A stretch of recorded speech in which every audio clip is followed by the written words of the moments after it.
ಎಲ್ಲರಿಗೂ ನಮಸ್ಕಾರಗಳು. ಸಂಜೆಯ ನಮಸ್ಕಾರಗಳನ್ನು ಹೇಳ್ತಾ ವೇದಿಕೆಯ ಮೇಲಿರುವ ಎಲ್ಲ ಆತ್ಮೀಯ ಪ್ರೀತಿಯ ವಿದ್ವಾಂಸರೇ ಮತ್ತು ವೇದಿಕೆಯ ಮುಂಭಾಗ ಕೂತಿರುವ ಎಲ್ಲ ಉಪಸ್ಥಿತ ಮಹಿಳೆಯರೇ, ಮಹನೀಯರೇ, ವಿದ್ಯಾರ್ಥಿನಿಯರೇ ಹಾಗೂ ಪತ್ರಕರ್ತ ಮಿತ್ರರೇ, ಈ ಬಹಳ ದೊಡ್ಡ ಮಟ್ಟದಲ್ಲಿ ಈ ವೇದಿಕೆಯ ಮೇಲೆ ಬೌದ್ಧಿಕವಾದ ಅನೇಕ ಬಗೆಯ ಸಂಕೀರ್ಣವಾದ ಮಾತುಗಳನ್ನು ನಾವು ಕೇಳಿಸಿಕೊಂಡಿದ್ದೇವೆ. ಎಷ್ಟು ಸಂಕೀರ್ಣವಾದ ಮಾತುಗಳು ಇದ್ದವು ಅಂತ ಕೇಳಿದರೆ,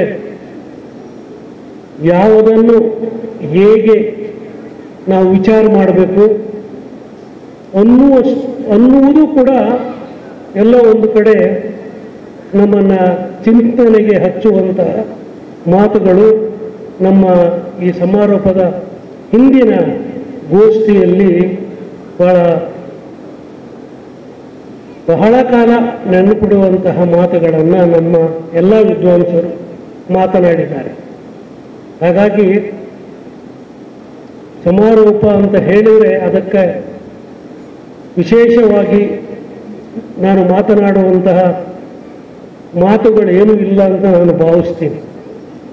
ಬಹಳ ಮುಖ್ಯವಾಗಿ ಈ ಮೇ ಸಾಹಿತ್ಯ ಸಮ್ಮೇಳನ ಇದೆಯಲ್ವಾ, ಇದು ನಿಜವಾದ ಕರ್ನಾಟಕದಲ್ಲಿ ನಡೆಯುವ ಬಹಳ ನಿಜ ಸಮ್ಮೇಳನ ಅಂತ ಕರೆಯುವುದಾದರೆ ನಾವು ಅದಕ್ಕೆ ಮೇ ಸಾಹಿತ್ಯ ಸಮ್ಮೇಳನವನ್ನು ಹೆಸರಿಸಬೇಕಾಗಿದೆ. ಯಾಕೆ ಅಂತ ಕೇಳಿದರೆ, ಇದು ಸ್ವ ಇಚ್ಛೆಯಿಂದ ಜನ ಸ್ವತಂತ್ರವಾಗಿ ಬಂದು ಸೇರುವ ಮತ್ತು ನಮ್ಮ ಬಿಕ್ಕಟ್ಟುಗಳನ್ನು, ಸಮಸ್ಯೆಗಳನ್ನು ಕುರಿತು ಮಾತನಾಡುವ, ಚರ್ಚಿಸುವ ಅವಕಾಶವನ್ನು ಕರ್ನಾಟಕದಲ್ಲಿ ಈ 11 ವರ್ಷಗಳ ಉದ್ದಕ್ಕೂ ಅದು ಬಿತ್ತುತ್ತಾ ಬಂದಿದೆ.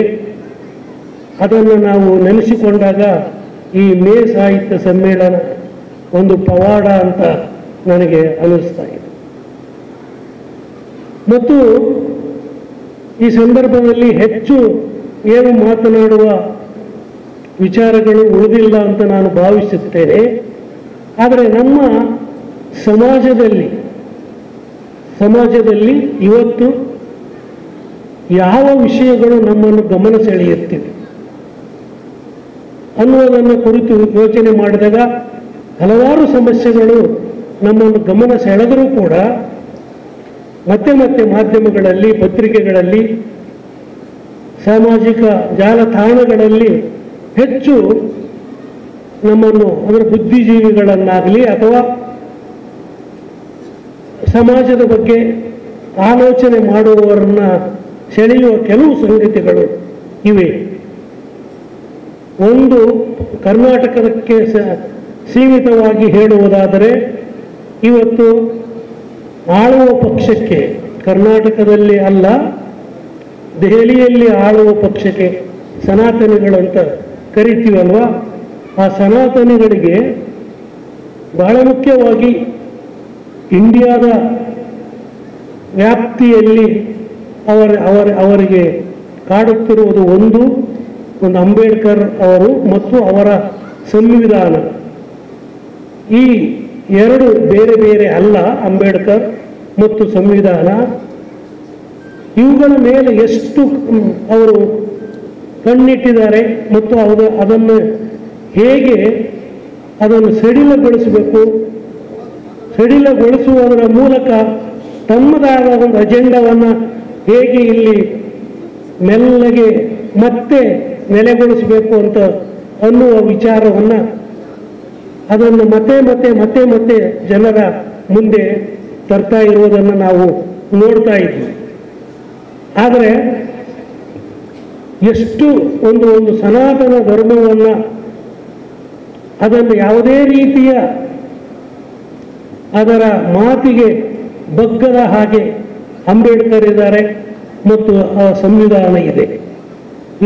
ಇವುಗಳನ್ನು ಈ ಎರಡನ್ನು ನಾವು ರಕ್ಷಿಸಬೇಕಾದದ್ದು ನಮ್ಮ ಹಲವು ಕರ್ತವ್ಯಗಳಲ್ಲಿ ಒಂದು ಅಂತ ಭಾವಿಸ್ತೀನಿ ನಾನು ಭಾರತದ ಮಟ್ಟದಲ್ಲಿ.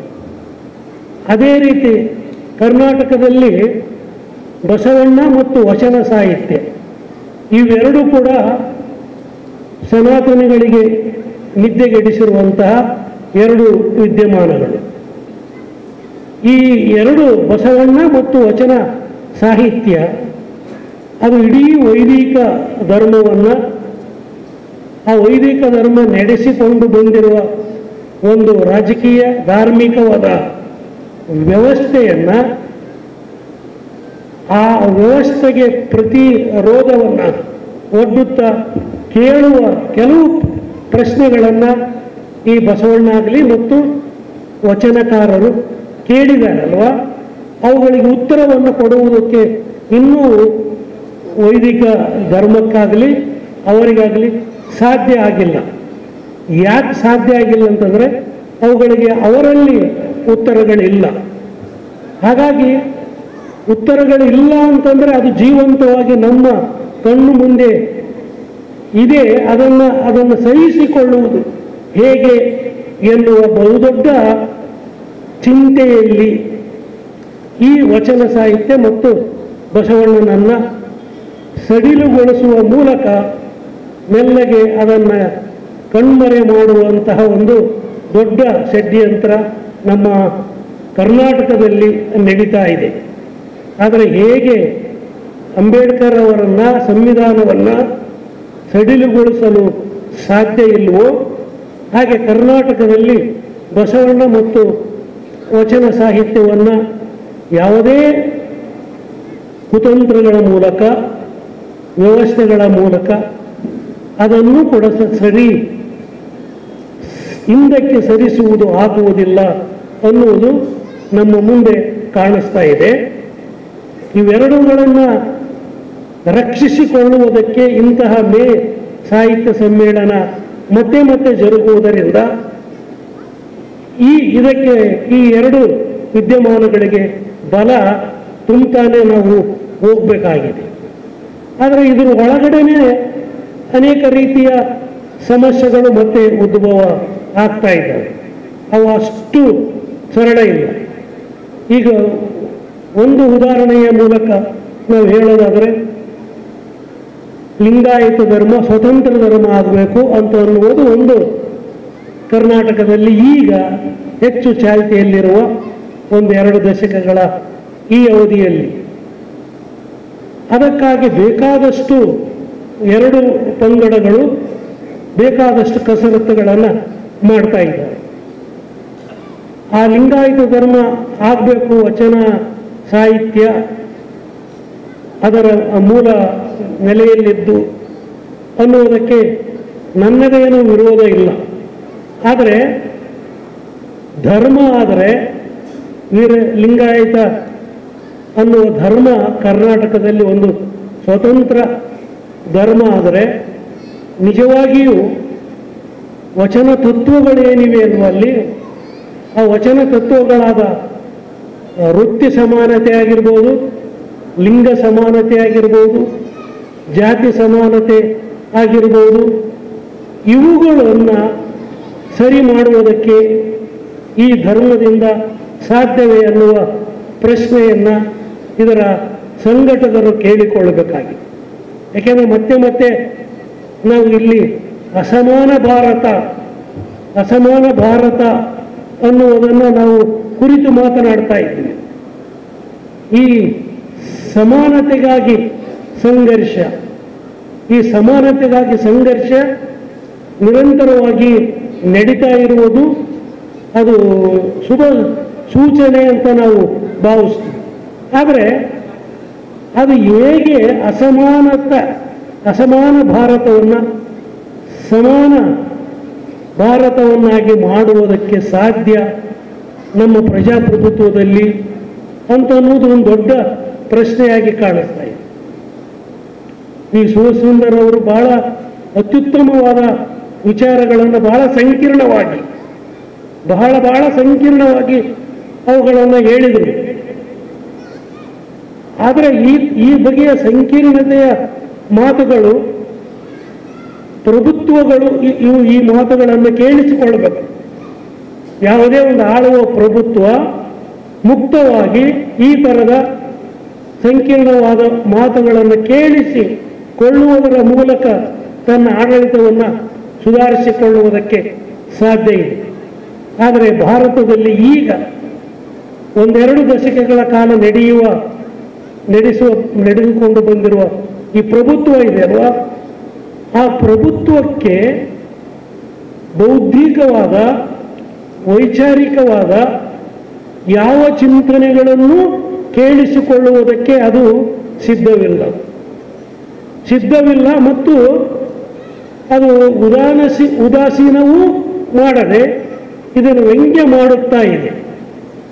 ಇದು ನಮ್ಮ ಕಾಲದಲ್ಲಿ ನಾವು ಕಾಣುತ್ತಿರುವ ಒಂದು ದೊಡ್ಡ ದುರಂತ ಅಂತ. ಯಾಕಂದರೆ ಈ ಮಾತನ್ನು ಕೇಳಿಸಿಕೊಳ್ಳುವ ವ್ಯವಧಾನ ಇಲ್ಲ, ಆದರೆ ಅದನ್ನು ವ್ಯಂಗ್ಯ ಮಾಡುವ, ಅದನ್ನು ಗೇಲಿ ಮಾಡುವಂತಹ ವಿದ್ಯಮಾನಗಳು ಭಾರತದಲ್ಲಿ ಮತ್ತೆ ನಡೀತಾ ಇರೋದು ಬಹಳ ದುರಂತ ಅಂತ ನನಗೆ ಕಾಣಿಸ್ತದೆ. ಯಾಕೆಂದರೆ ಬುದ್ಧ ಇದ್ದ, ಈ ಬುದ್ಧನನ್ನು ನಾಯಕನನ್ನಾಗಿ ಮಾಡಿಕೊಂಡು ನಾವು ಮತ್ತೆ ಒಂದು ಸಮಾಜವನ್ನು ಕಟ್ಟುವುದಕ್ಕೆ ಸಾಧ್ಯ ಇದೆಯಾ ಎನ್ನುವ ಮಾತು ಸಾಧ್ಯ ಇದೆ ಆತನ ತತ್ವಗಳಲ್ಲಿ. ಆದರೆ ಜನಸಂಘಟನೆ ಅದಕ್ಕೆ ಸಿದ್ಧಗೊಳಿಸಬೇಕಾದರೆ ಎಂಥ ದೊಡ್ಡ ಕಾರ್ಯಾಚರಣೆ ಆಗಬೇಕು ಅಂತ. ಹಾಗಾಗಿ ಅದು ಒಂದು ರೀತಿಯಲ್ಲಿ ಅದು ಒಂದು ಸಂಕೇತವಾಗಿ ನಿಂತಿದೆ ಸನಾತನಿಗಳಿಗೆ. ಭಾರತದಲ್ಲಿ ಬುದ್ಧ ಒಂದು ಪ್ರಶ್ನೆ ಅಲ್ಲ ಅಂತ ನನಗೆ ಅನ್ನಿಸ್ತದೆ. ಹಾಗೆಯೇ ಗಾಂಧಿ ಕೂಡ ಅವರಿಗೊಂದು ಪ್ರಶ್ನೆ ಅಲ್ಲ, ಅಂದರೆ ವಿರೋಧದ ನೆಲೆಯಲ್ಲಿ ಒಂದು ಪ್ರಶ್ನೆಯಾಗಿ ಗಾಂಧಿ ಕೂಡ ನಮಗೆ ಆ ಸನಾತನಿಗೆ ಕಾಣಿಸ್ತಾ ಇಲ್ಲ. ಆದರೆ ಬಹಳ ಮುಖ್ಯವಾಗಿ ಅಂಬೇಡ್ಕರ್ ಮತ್ತು ಬಸವಣ್ಣ ಅವರಿಗೆ ತಮ್ಮ ವೈರಿ ಎಲ್ಲಿದೆ ಹೇಗಿದ್ದಾರೆ ಅನ್ನುವುದು ಅವುಗಳಿಗೆ ಚೆನ್ನಾಗಿ ಗೊತ್ತಿದ್ದು, ಇವುಗಳಿಗೆ ಮಾತ್ರ ಅದು ಸ್ವಲ್ಪ ಭಯಪಡುವ, ಅದರ ಬಗ್ಗೆ ಭಯದಿಂದ ನಡೆದುಕೊಳ್ಳುವ ವಾತಾವರಣ ಇದೆ ಅಂತ ನನಗೆ ಅನ್ನಿಸ್ತಾ ಇದೆ. ಮತ್ತು ಕರ್ನಾಟಕದಲ್ಲಿ ಅಲ್ಲ, ಇಡೀ ಭಾರತದಲ್ಲಿ ಮೊನ್ನೆ ಯುದ್ಧ ನಡೀತು. ಆ ಯುದ್ಧದ ಸಂಕೀರ್ಣತೆಯನ್ನು ಬೇರೆ ರೀತಿ ಚರ್ಚೆ ಮಾಡ್ಬೋದು. ಆದರೆ ಇಡೀ ಭಾರತ ಈ ಯಾವ ವಿದ್ಯಮಾನದಲ್ಲಿ ನರಳಿ ಹೋಗ್ತಾ ಇದೆ ಅಂತ ಕೇಳಿದ್ರೆ ಈ ಸುಳ್ಳು ಸುದ್ದಿಗಳನ್ನು ಹಬ್ಬಿಸುವುದರಲ್ಲಿ. ಈ ಎಷ್ಟು ಸುಳ್ಳು ಸುದ್ದಿಗಳನ್ನು ಹಬ್ಬಿಸ್ತದೆ ಅಂತ ಹೇಳಿದರೆ ಅದರಲ್ಲಿ ನಿಜ ಯಾವುದು ಅಂತ ನಮಗೆ ಗೊತ್ತಾಗಬೇಕಾದ್ರೆ ನಮಗೆ ಅದು ಸಮಯ ತಗೋತದೆ ಮತ್ತು ಅದು ಇಡೀ ಒಂದು ಮನುಕುಲವನ್ನು ಹೇಗೆ ವಿನಾಶದ ಅಂಚಿಗೆ ತಳ್ಳುತ್ತದೆ ಆ ಸುಳ್ಳು ಸುದ್ದಿಗಳು ಅನ್ನೋದನ್ನು ನಾವು ಯೋಚನೆ ಮಾಡಬೇಕಾಗಿದೆ. ಹಾಗಾಗಿ ಈ ಸುಳ್ಳು ಸುದ್ದಿಯ ಪ್ರವಾಹ ಗೋರ್ಗರಿತಾ ಇದೆ ಭಾರತದಲ್ಲಿ. ಅದರಲ್ಲಿ ಸತ್ಯದ ಮಾತುಗಳು ಸಂಕೇತದಂತೆ ಎಲ್ಲೋ ಕಾಣಿಸ್ತಾ ಇದೆ.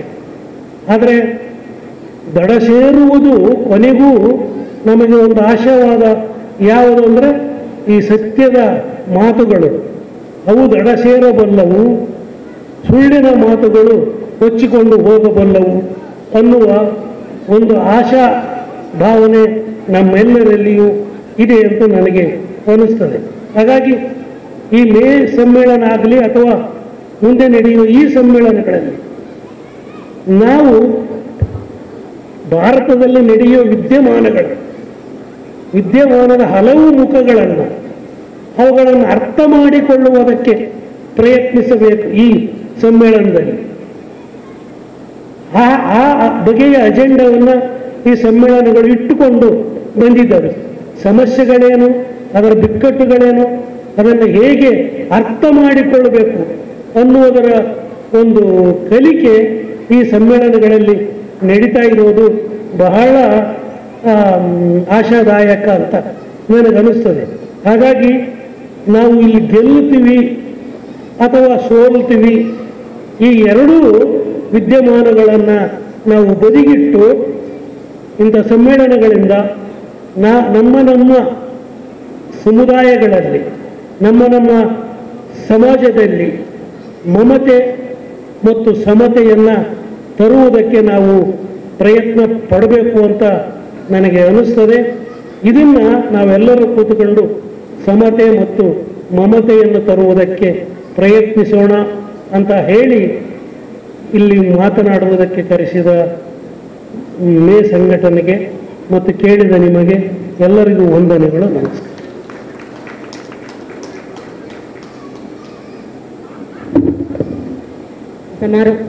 ಸಮಾರೋಪದ ಮಾತುಗಳನ್ನಾಡಿದಂತಹ ಅಂಬರೀಶ್ ಸರ್ ಅವರಿಗೆ ಧನ್ಯವಾದಗಳು. ಈಗ ಕಾರ್ಯಕ್ರಮದ ಪ್ರಮುಖ ಘಟ್ಟ ಪ್ರಶಸ್ತಿ ಪುರಸ್ಕೃತರು ಸುಮಾರು ಮೇ ಸಾಹಿತ್ಯ ಮೇಳದಲ್ಲಿ 8 ವಿಭಾಗದಲ್ಲಿ ಪ್ರಶಸ್ತಿಗಳನ್ನು ನೀಡಲಾಗುತ್ತದೆ. ಈ ಪ್ರಶಸ್ತಿ ಪ್ರಧಾನಕರಾಗಿ ಆಗಮಿಸಿದಂತಹ ಶ್ರೀಮತಿ ರತಿರಾವ್ ಮೇಡಮ್ ಅವರು, ಇವರು ಮೂಲತಃ ಮೈಸೂರಿನವರು.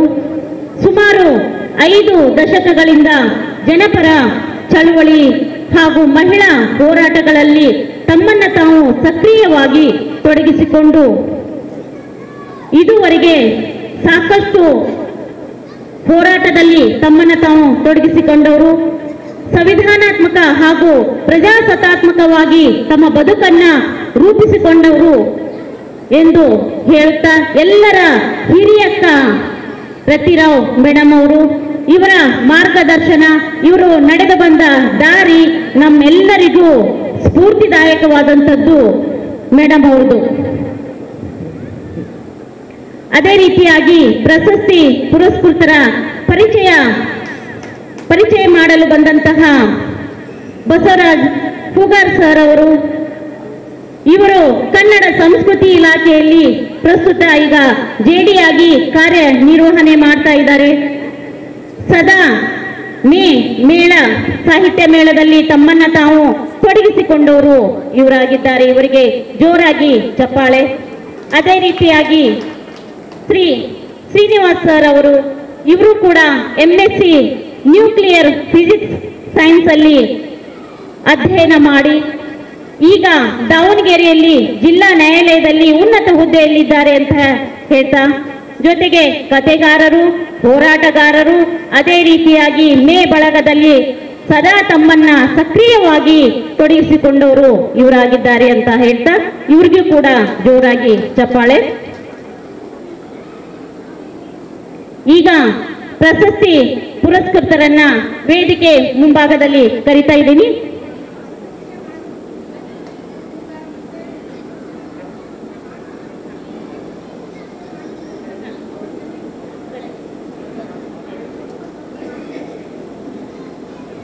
ಈಗ ಪ್ರಶಸ್ತಿ ಪುರಸ್ಕೃತರ ಪರಿಚಯ ಬಸವರಾಜ್ ಹೂಗಾರ್ ಸರ್ ಅವರಿಂದ. ಎಲ್ಲರಿಗೂ ನಮಸ್ಕಾರ. 2 ದಿವಸಗಳ ಕಾಲ ನಿನ್ನೆಯಿಂದ ಇವತ್ತು ಅನೇಕ ಚರ್ಚೆಗಳು, ಸಂವಾದಗಳು, ಹೋರಾಟಗಾರರೊಂದಿಗೆ ಸಂವಾದ, ದಮನದ ಸ್ವರೂಪ, ಹೀಗೆ ಅನೇಕ ಬಗೆಯ ಚರ್ಚೆಗಳನ್ನ ದಾಟಿ ಇವತ್ತು ನಾವು ಮತ್ತೆ ಜೊತೆಗೂಡುವ ಮಾತಿಗೆ ಬಂದು ನಿಂತಿದ್ದೇವೆ. ಇದು ಕೊನೆಯ ಕಾರ್ಯಕ್ರಮ. ಮೇ ಸಾಹಿತ್ಯ ಮೇಳ ಮೇ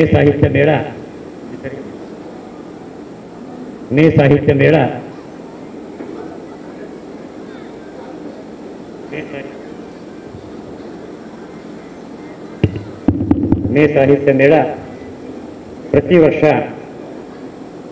ಸಮಾರಂಭದ ದಿನ ನಮ್ಮ ಜೊತೆಗಿರುವ ಗೆಳೆಯರು ತಮ್ಮ ತಂದೆ, ಅವರ ಮನೆಯ ಹಿರಿಯರ ಪರವಾಗಿ ಪ್ರಶಸ್ತಿಗಳನ್ನು ಕೊಡ್ತಾ ಬಂದಿದ್ದೀವಿ.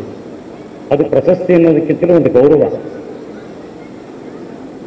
ಕಳೆದ ಸಾರಿ 2 ವರ್ಷಗಳ ಹಿಂದೆ ನೀವೆಲ್ಲ ನೋಡಿದ್ದೀರಿ, ಕರ್ನಾಟಕದ ರಾಜಕಾರಣದಲ್ಲಿ ದೊಡ್ಡ ಸಂಚಲನೆಯನ್ನು ಮೂಡಿಸಿರುವಂತಹ,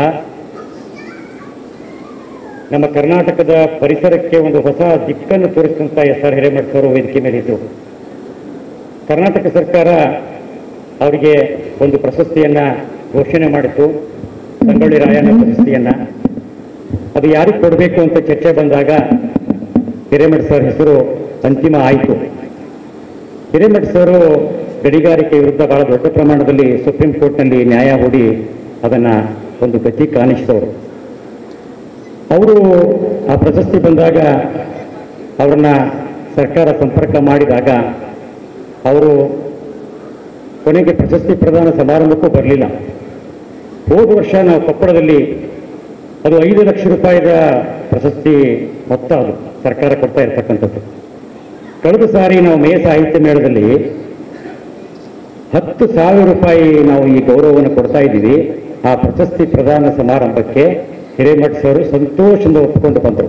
ಇದು ಮೇ ಸಾಹಿತ್ಯ ಮೇಳದ ಹೆಚ್ಚುಗಾರಿಕೆ. ಇದು ಒಂದು ಪುಸ್ತಕ ಬಹುಮಾನವನ್ನು ಬಿಟ್ಟರೆ ನಾವು ಈ ಪ್ರಶಸ್ತಿಗಳನ್ನು ಈ ಬಳಗ ಹೆಚ್ಚು ಹುಡುಕಾಟ ಮಾಡಿ ಯಾರನ್ನು ಹುಡುಕಬೇಕು.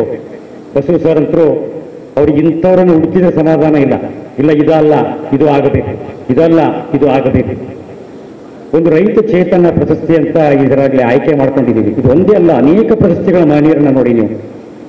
ಇವು ಯಾರೂ ಕೂಡ ನಮಗೆ ಪ್ರಶಸ್ತಿ ಕೊಡಿ ಅಂತ ಕೇಳುವವರಲ್ಲ. ಪ್ರಶಸ್ತಿಯನ್ನು ಮೀರಿ ತಮ್ಮ ಘನತೆಯನ್ನ ಕರ್ನಾಟಕದ ಸಾಂಸ್ಕೃತಿಕ ಚಳವಳಿಯಲ್ಲಿ ಗುರುತಿಸಿಕೊಂಡು ಬಂದವರು. ಅಂಥವರಿಗೆ ನಾವು ಪ್ರಶಸ್ತಿಗಳನ್ನ ಕೊಡ್ತಾ ಇದ್ದೀವಿ. ಮೊದಲನೇದಾಗಿ ಈ ಪ್ರಶಸ್ತಿಯನ್ನ ಯಾರ ಹೆಸರಿನಿಂದ ಇಟ್ಟಿದ್ದೀವಿ ಸಂಕ್ಷಿಪ್ತವಾಗಿ, ಯಾಕಂದ್ರೆ ಹೇಳ್ತಾ ಹೋದರೆ ತುಂಬಾ ಇದೆ, ಅದು ಸಂಕ್ಷಿಪ್ತವಾಗಿ ನಾನು ಹೇಳ್ತಾ ಹೋಗ್ತಾ ಇದ್ದೀನಿ. ಯಾಕಂದ್ರೆ ಎಲ್ಲರೂ ಊರಿಗೆ ಹೋಗಬೇಕು, ಕೊನೆ ಘಟ್ಟದಲ್ಲಿ ನಾವು ಇದ್ದೀವಿ. ಮೊದಲಿಗೆ ಹಲವಾರು ವರ್ಷಗಳಿಂದ ನಾವು ಉಗ್ರ ಪ್ರಶಸ್ತಿಯನ್ನು ಕೊಡ್ತಾ ಇದ್ದೀವಿ ಮೇ ಸಾಹಿತ್ಯ ಮೇಳದ ಪರವಾಗಿ. ಮಗು ನೀನು ನನ್ನ ಒಡಲಲ್ಲಿ ಮೂಡಿದ ದಿನ, ಜಗತ್ತಿನ ಯಾವ ಮಗುವೂ ಅನಾಥವಾಗದಿರಲಿ.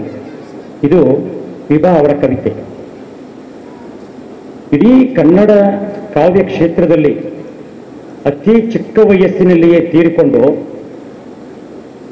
ಬೊಗಸೆ ಮತ್ತು ದುಃಖವನ್ನ ಕನ್ನಡದ ಕಾವ್ಯ ಪರಂಪರೆಯಲ್ಲಿ ಅತ್ಯಂತ ಪ್ರಮುಖವಾಗಿ ದಾಖಲಿಸಿದ ಒಂದು ಪ್ರೀತಿಯ ಜೀವ ವಿಭಾ.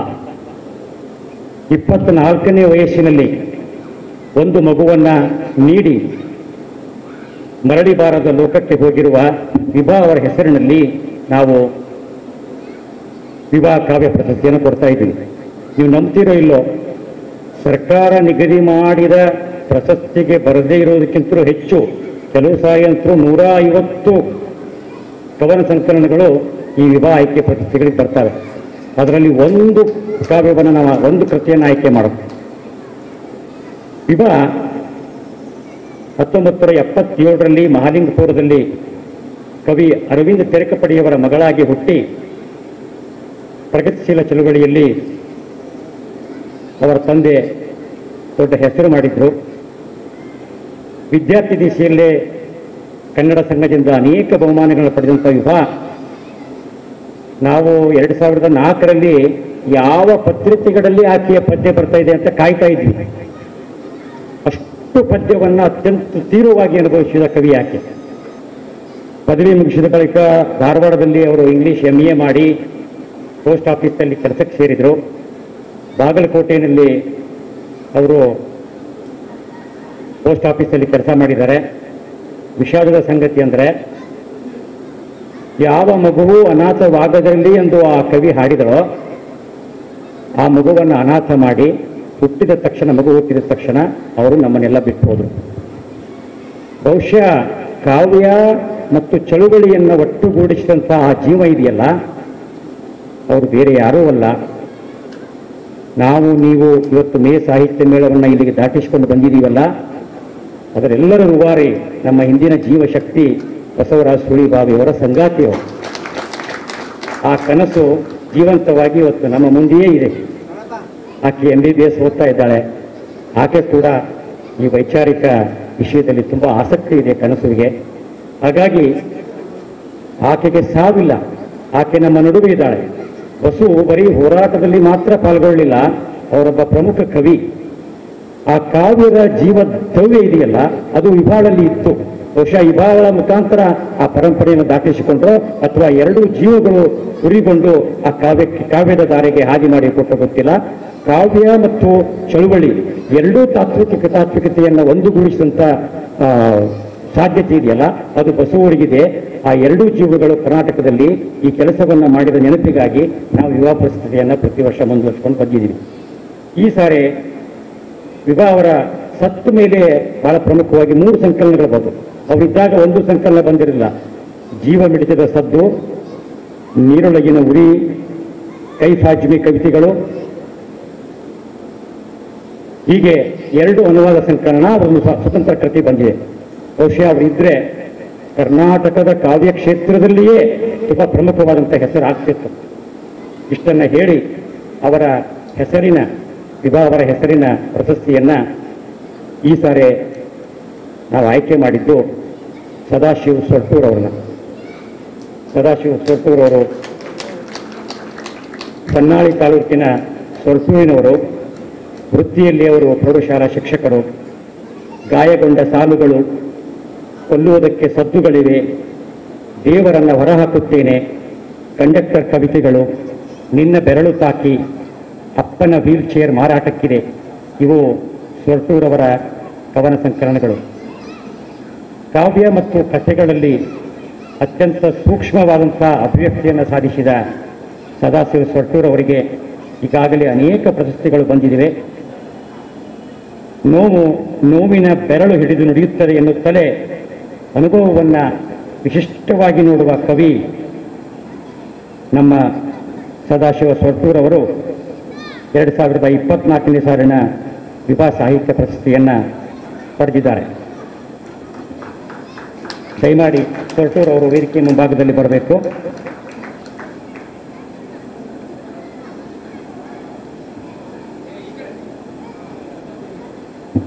ಇನ್ನೊಂದು ಪ್ರಶಸ್ತಿ ಮೇಷ್ಟ್ರು ಹರಪನಹಳ್ಳಿ ಪಂಚಪ್ಪ ಸಮುದಾಯ ಮಾರ್ಗಿ ಪ್ರಶಸ್ತಿ. ಈ ಪ್ರಶಸ್ತಿಯನ್ನು ಪಡೆದಿರುವವರು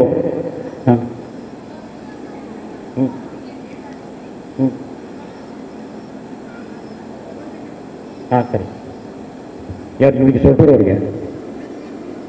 ಸೊರಟೂರ್ ಅವರು 7 ಗಂಟೆಗೆ ಬಸ್ ಇದೆಯಂತೆ. ಮೇಡಮ್ ಆಯ್ತು, ರತಿರಾವ್ ಮೇಡಮ್ ಅವರು ಮಾತಾಡ್ತಾರೆ, ಆಮೇಲೆ ಈ ಕಾರ್ಯಕ್ರಮವನ್ನು ಮುಂದುವರಿಸ್ತಾರೆ. ಸೊರಟೂರ್ ಅವರಿಗೆ ಪ್ರಶಸ್ತಿಯನ್ನು ನೀಡಿದ ನಂತರ ಸೊರಟೂರ್ ಅವರಿಗೆ ಬನ್ನಿ. ಈಗ ಸೊರಟೂರ್ ಅವರಿಗೆ ಪ್ರಶಸ್ತಿ ಪ್ರದಾನ ಸಮಾರಂಭ ನಡೀತಾ ಇದೆ. ಅದರ ನಂತರ ರತಿರಾವ್ ಮೇಡಮ್ ಅವರು ಮಾತಾಡ್ತಾರೆ. 7 ಗಂಟೆಗೆ ಅವರಿಗೆ ಬಸ್ ಇರೋದ್ರಿಂದ ಅವರು ಹೊರಡಬೇಕಾಗಿದೆ. ಈ ಪ್ರಶಸ್ತಿ ಪ್ರದಾನ ಸಮಾರಂಭ ಆದ ನಂತರ ರತಿರಾವ್ ಅವರು ಮೇಡಮ್ ಮಾತಾಡ್ತಾರೆ.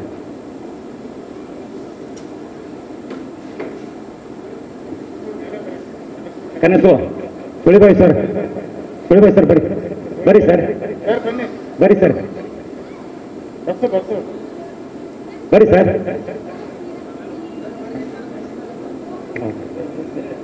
ಬನ್ನಿ ಬನ್ನಿ ಮೇಡಮ್ ಮಾತಾಡ್ತಾರೆ.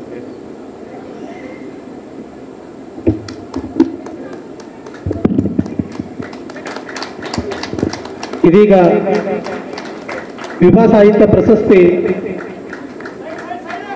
ಪುರಸ್ಕೃತರಾದಂತಹ ಸದಾಶಿವ ಸ್ವರೂಪ್ರವರ ಒಂದು ಪುಸ್ತಕ ಕೂಡ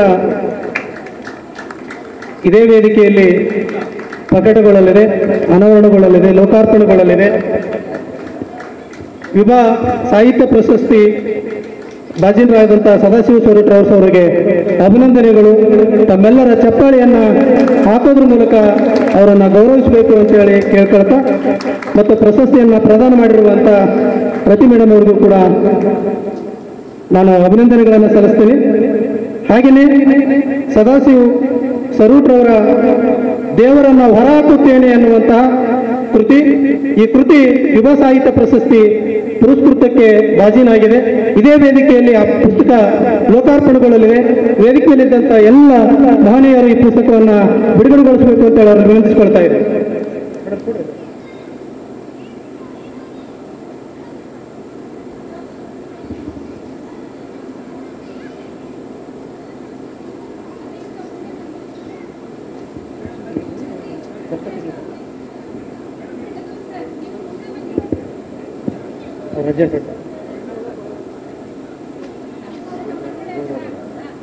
ಮೇ ಸಾಹಿತ್ಯ ಮೇಳ ಬಹಳ ವಿಶಿಷ್ಟ ಮತ್ತು ವೈಶಿಷ್ಟ್ಯಪೂರ್ಣವಾಗಿರುವಂಥದ್ದು. 8 ಜನ ವಿವಿಧ ಕ್ಷೇತ್ರಗಳಲ್ಲಿ ಸಾಧನೆ ಮಾಡಿರುವಂಥ ಸಾಧಕರಿಗೆ ಪ್ರಶಸ್ತಿಯನ್ನು ನೀಡಲಾಗ್ತಾ ಇದೆ. ಅದರಲ್ಲಿ ಯುವ ಸಾಹಿತ್ಯ ಪ್ರಶಸ್ತಿಯನ್ನು ಪಡ್ಕೊಂಡಿರುವಂಥ ಸದಾಶಿವ ಸ್ವರೂಪ್ರವರ ಪುಸ್ತಕ ದೇವರನ್ನ ಹೊರ ಹಾಕುತ್ತೇನೆ ಎನ್ನುವಂಥ ಕೃತಿ ಇದೀಗ ಲೋಕಾರ್ಪಣೆಗೊಳ್ತಾ ಇದೆ.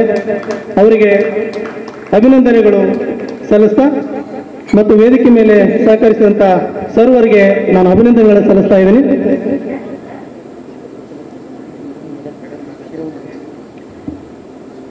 ಪ್ರಶಸ್ತಿಯನ್ನು ಪ್ರದಾನ ಮಾಡಿರುವಂಥ ರತಿರಾವ್ ಮೇಡಮ್ ಅವರು ತಮ್ಮ ಮಾತುಗಳನ್ನು ಆಡಬೇಕಂತೇಳಿ ವಿನಂತಿಸಿಕೊಳ್ತಾರೆ. ಎಲ್ಲರಿಗೂ ನಮಸ್ಕಾರ. ಈ ಪ್ರಶಸ್ತಿ ಪಡೆದವರಿಗೆಲ್ಲ ನಿಜವಾಗ್ಲೂ ನನ್ನ ವಂದನೆಗಳು. ತುಂಬಾನೇ ಒಳ್ಳೆ ಕೆಲಸ ಮಾಡಿದ್ದಾರೆ ಒಂದು ರೀತಿಯಲ್ಲಿ. ಅದು ನೀವು ಆ ಪುಸ್ತಕ ನೋಡಿ ಅವಳಿಗೆಲ್ಲ ಬರೆದಿದ್ದಾರೆ ಪ್ರತಿಯೊಂದು ಪ್ರಶಸ್ತಿ ಬಗ್ಗೆ. ಇವರಂತೂ ದೇವರನ್ನು ಹೊರೆ ಹಾಕಿ ಹೇಳ್ತಾರೆ ಎಕ್ಸಲೆಂಟ್. ಯಾಕಂದ್ರೆ ನಮ್ಗೆ ಅದೇ ಕೆಲಸ ಆಗ್ಬೇಕಾಗಿರೋದು. ಇವತ್ತು ನಾನು ಇಷ್ಟೇ ಮಾತಾಡ್ತೀನಿ. ಇಡೀ ದಿನ ನಾನು ನಿನ್ನೆ ಮೊನ್ನೆ 2 ದಿನ ಕೂಡ ನಾನು ಇಲ್ಲಿದ್ದೆ. ಒಂದು ಇಡೀ ಏನು ದಮನ ನಡೀತಾ ಇದೆ ಹೇಳ್ತಾರಲ್ಲ, ಈ ದಮನ ಹೇಳುವಾಗ ಇದನ್ನು ನಾವು ಅಸಮಾನತೆ ಭಾರತ ಹೇಳುವಾಗ ಅಸಮಾನತೆ ಇರೋದೇ ಮನುಸ್ಮೃತಿಯ ದಮನದ ನೀತಿಯಿಂದಾಗಿನೇ.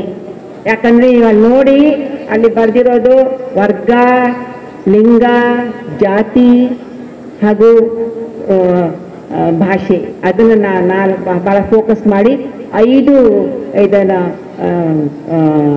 ಫ್ಲ್ಯಾಗನ್ನು ಅದನ್ನು ಹಾಕಿದ್ರು. 5 ಫ್ಲ್ಯಾಗ್, ರೆಡ್, ಕೆಂಪು, ಹಸಿರು, ನೀಲಿ, ಆಮೇಲೆ ಬಿಳಿದ್ದು, ಹೀಗೆ 5 ಹಾಕಿದ್ರು.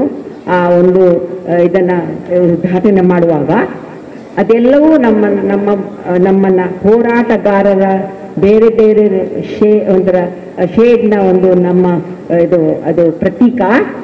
ಹಾಗಾಗಿ ನಾವೀಗ ಒಟ್ಟಾಗಬೇಕು ಅಂತ ನಮ್ದೆಲ್ಲ ಈಗ ಐಕ್ಯ ಹೋರಾಟದ ಬಗ್ಗೆ ನಾವು ಮಾತಾಡ್ತಾ ಇದ್ದೀವಿ. ಈ ಐಕ್ಯ ಹೋರಾಟ ನಮ್ಮ ಈ ಒಂದು ದಮನದ ವಿಕೃತಿಗಳ ಅನಾವರಣ ಇಡೀ ದಿನ 2 ದಿನ ಮಾಡಿದ್ದೀವಿ ನಾವು. ಇಡೀ ಮನುಸ್ಮೃತಿಯಿಂದ ಒಂದು ರೀತಿಯಲ್ಲಿ ಹೇಗೆ ನಮ್ಮನ್ನ ದಮನ ಮಾಡ್ತಾ ಇದೆ, ಹೇಗೆ ನಮ್ಮನ್ನ ಸಪರೇಟ್ ಔಟ್ ಮಾಡ್ತಾ ಇದೆ. Divide and rule, we have been divided. ಈಗ ನಾವೆಲ್ಲ ಒಟ್ಟಾಗಬೇಕು, ಐಕ್ಯ ಮತ ಹೇಳುವಾಗ ಒಟ್ಟಾಗಬೇಕು ಅಂತ ಹೇಳುವಾಗ ಒಂದೇ ಒಂದು ಮಾತು ಹೇಳ್ತೀನಿ, ಐಡೆಂಟಿಟಿ ಕ್ರೈಸಿಸ್. ನಮ್ಗೇನಾಗಿದೆ, ನೀವು 1970s ನೋಡಿ, ನಾನು ಆಗಿನ ಕಾಲದವಳು. ದಲಿತ ಹೋರಾಟ ಆಗಿರಲಿ, ಕಮ್ಯುನಿಸ್ಟ್ ಹೋರಾಟಗಳಾಗಿರಲಿ, ಇದು ನಕ್ಸಲೈಟ್ ಮೂವ್ಮೆಂಟ್ ಆಗಿರಲಿ, ಆ ಒಂದು 70s to 80s ನಲ್ಲಿ ಆದ ಅಷ್ಟು ಮೂವ್ಮೆಂಟ್ಗಳಲ್ಲಿ ಕೂಡ ನಾವೆಲ್ಲ ಒಟ್ಟಾಗಿದ್ವಿ. ನನಗೆ ನೆನಪಿದೆ, ನಾನು ಕೂಡ ಎಷ್ಟೋ ಇದರಲ್ಲಿ ಹೋಗುವಾಗ ನಾವೆಲ್ಲ ಜೊತೆ ದುಡ್ಕೊಂಡು ಹೋಗ್ತಾ ಇದ್ವಿ. ಬರ್ತಾ 80s ನಿಂದ ಸ್ಲೋಲಿ ಐಡೆಂಟಿಟಿ ಪಾಲಿಟಿಕ್ಸ್ ಹೇಳುವಾಗ ಮಹಿಳಾ ಹೋರಾಟ ಅದು ಅವರ ಹೋರಾಟ, ರೈತರ ಹೋರಾಟ ಅದು ಅವರ ಹೋರಾಟ, ಇನ್ನೊಂದು ಹೋರಾಟ ಅದು ಅವರು, ಆ ಥರ ನಮ್ಮನ್ನ ಡಿವೈಡ್ ಮಾಡಿದ್ದೇ ಈ ಐಡೆಂಟಿಟಿ ಪಾಲಿಟಿಕ್ಸು. ಈಗ ನಾವೆಲ್ಲ ಒಟ್ಟಾಗಬೇಕಾದ್ರೆ ನಾವು ಅದನ್ನ ಪ್ರಶ್ನೆ ಮಾಡಬೇಕು. ಯಾಕಂದ್ರೆ ನಮ್ಮೊಳಗೆ ಯಾವ ಮನುಸ್ಮೃತಿ ಎಂಟರ್ ಆಗಿ ಕೂತಿದೆ, ಪ್ರತಿಯೊಬ್ಬರೊಳಗೆ ಕೂಡ ಆ ಮನುಸ್ಮೃತಿ ಇದೆ.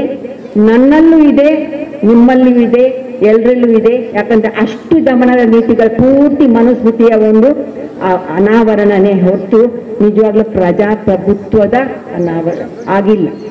ನಮ್ಮನ್ನ ನಾವು ಪ್ರಜಾಪ್ರಭುತ್ವವನ್ನು ನಮ್ಮ ಒಳಗೆ ಡೀಪ್ ಆಗಿ ನಾವು ಅದನ್ನ ತಗೋಬೇಕಾದ್ರೆ ದೊಡ್ಡ ಕೆಲಸ ಆಗಬೇಕು. ನಮ್ಮನ್ನು ನಾವು ನೋಡಬೇಕು, ಯಾವುದು ನಮ್ಮಲ್ಲಿ ಮನುಸ್ಮೃತಿ, ಯಾವುದು ಅಲ್ಲ, ಯಾವುದು ಪ್ರಜಾಪ್ರಭುತ್ವ ಅಂತ ನಮ್ಮನ್ನು ನಾವು ಒಂಥರ ಕಣ್ಣಿಟ್ಟು ನೋಡಬೇಕಾಗತ್ತೆ. ಹಾಗಾಗಿ ನಾವೀಗ ಒಂದು ಐಕ್ಯ ಹೋರಾಟಕ್ಕೆ ಐಡೆಂಟಿಟಿ ಪಾಲಿಟಿಕ್ಸ್ ಒಳಗೆ 2 ಇದೆ. ಒಂದಾರೆ identity will divide you, it will destroy you. ಇನ್ನೊಂದು identity can unite you. Identity ನಮ್ಮನ್ನ ನಾವು ಯೋಚನೆ ಮಾಡ್ಕೊಂಡು ಹೇಗೆ ನಾವು ಒಟ್ಟಾಗ್ತೀವಿ, ಅದನ್ನು ನಾವೆಲ್ಲ ಒಟ್ಟಾಗಬೇಕಾಗಿರೋ ಒಂದು ಇದು ಎಲ್ಲ ಹೋರಾಟಗಳು ಒಟ್ಟಾಗಬೇಕಾಗಿದೆ. ನಾವು ಮನುಸ್ಮೃತಿ, ಆ ಮನುವಿನ ಒಂದು ನಮ್ಮನ್ನ ಬೇರ್ಪಡಿಸುವ ಒಂದು ಇದೆಲ್ಲ ಡಿವೈಡ್ ಮಾಡುವ ಒಂದು ಇದನ್ನು ನಾವು ಬಿಟ್ಟು ಐಕ್ಯ ಹೋರಾಟದಲ್ಲಿ ಇರುವ ನಮ್ಮ ಸಂವಿಧಾನದ ಐಕ್ಯತೆಯನ್ನು ನಾವು ನಮ್ಮೊಳಗೆ ಎಂಟರ್ ಮಾಡಿದರೆ ಖಂಡಿತ ನಾವೆಲ್ಲ ಒಟ್ಟಾಗ್ತೀವಿ.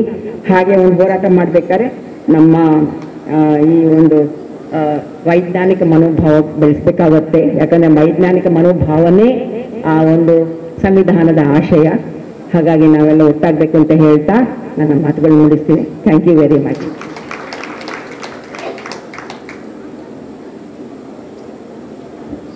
ಗತ್ತಿರಾವ್ ಮೇಡಮ್ ಅವರಿಗೆ ತುಂಬ ಹೃದಯದ ಧನ್ಯವಾದಗಳನ್ನು ಅರ್ಪಿಸ್ತಾ ಅವರು ಹೊರಡಬೇಕಾಗಿದೆ.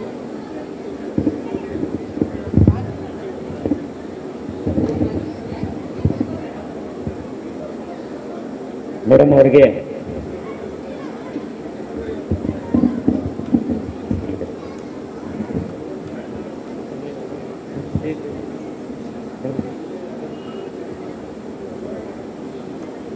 ಮತ್ತೆ ಪ್ರಶಸ್ತಿ ಪ್ರದಾನ ಸಮಾರಂಭವನ್ನು ಮುಂದುವರಿಸ್ತಾ ಇದ್ದೀವಿ. ಕಿಚ್ಚಡಿ ಶ್ರೀನಿವಾಸ್ ಅವರು ಹರಪನಹಳ್ಳಿ ಪಂಚಪ್ಪ ಸಮುದಾಯ ಮಾರ್ಗ ಪ್ರಶಸ್ತಿಗೆ ಆಯ್ಕೆಯಾಗಿದ್ದಾರೆ. ದಯಮಾಡಿ ಅವರು ವೇದಿಕೆ ಮೇಲೆ ಬರಬೇಕು, ವೇದಿಕೆ ಮುಂಭಾಗದಲ್ಲಿ ಬರಬೇಕು. ಹರಪನಹಳ್ಳಿ ಪಂಚಪ್ಪ ಸಮುದಾಯ ಮಾರ್ಗಿ ಪ್ರಶಸ್ತಿಯನ್ನು ಸ್ಥಾಪನೆ ಮಾಡಿದ್ದು ಪಂಚಪ್ಪನವರ ನೆನಪಿನಲ್ಲಿ. ಪಂಚಪ್ಪ ಅವರು ಹರಪನಹಳ್ಳಿಯಲ್ಲಿ ಹುಟ್ಟಿ ಕಾರ್ಮಿಕರ ಕೂಲಿಕಾರರ ಅನೇಕ ಹೋರಾಟಗಳಿಗೆ ದನಿಯಾದವರು. ಎಸ್ ಹಿರೇಮಠಮೇಶ್ವರ ಪ್ರಭಾವದಿಂದ ಅನೇಕ ಹೋರಾಟಗಳಲ್ಲಿ ಭಾಗವಹಿಸಿ ಒಂದು ಕಾಲಕ್ಕೆ ಗೋಕರ್ಣದ ಕಡೆಗೆ ಊರು ಬಿಟ್ಟು ದುಡಿಲಿಕ್ಕೆ ಹೋಗಿ ವಾಪಸ್ ಬಂದು ದಾವಣಗೆರೆಯಲ್ಲಿ BSc ಮುಗಿಸಿ ಬಳ್ಳಾರಿಯಲ್ಲಿ ಇಂಗ್ಲಿಷ್ ಮೇಜರ್ BA ಮಾಡಿ ಅನೇಕ ಹೋರಾಟಗಳಿಗೆ ದನಿಯಾಗಿ ಪ್ರೌಢಶಾಲಾ ಶಿಕ್ಷಕರಾಗಿ ಕೆಲಸ ಮಾಡಿದ್ದಾರೆ. ಇಷ್ಟು ಹೇಳಿದರೆ ಅವ್ರ ಬಗ್ಗೆ ಏನು ಹೇಳಲಾಗೋದಿಲ್ಲ.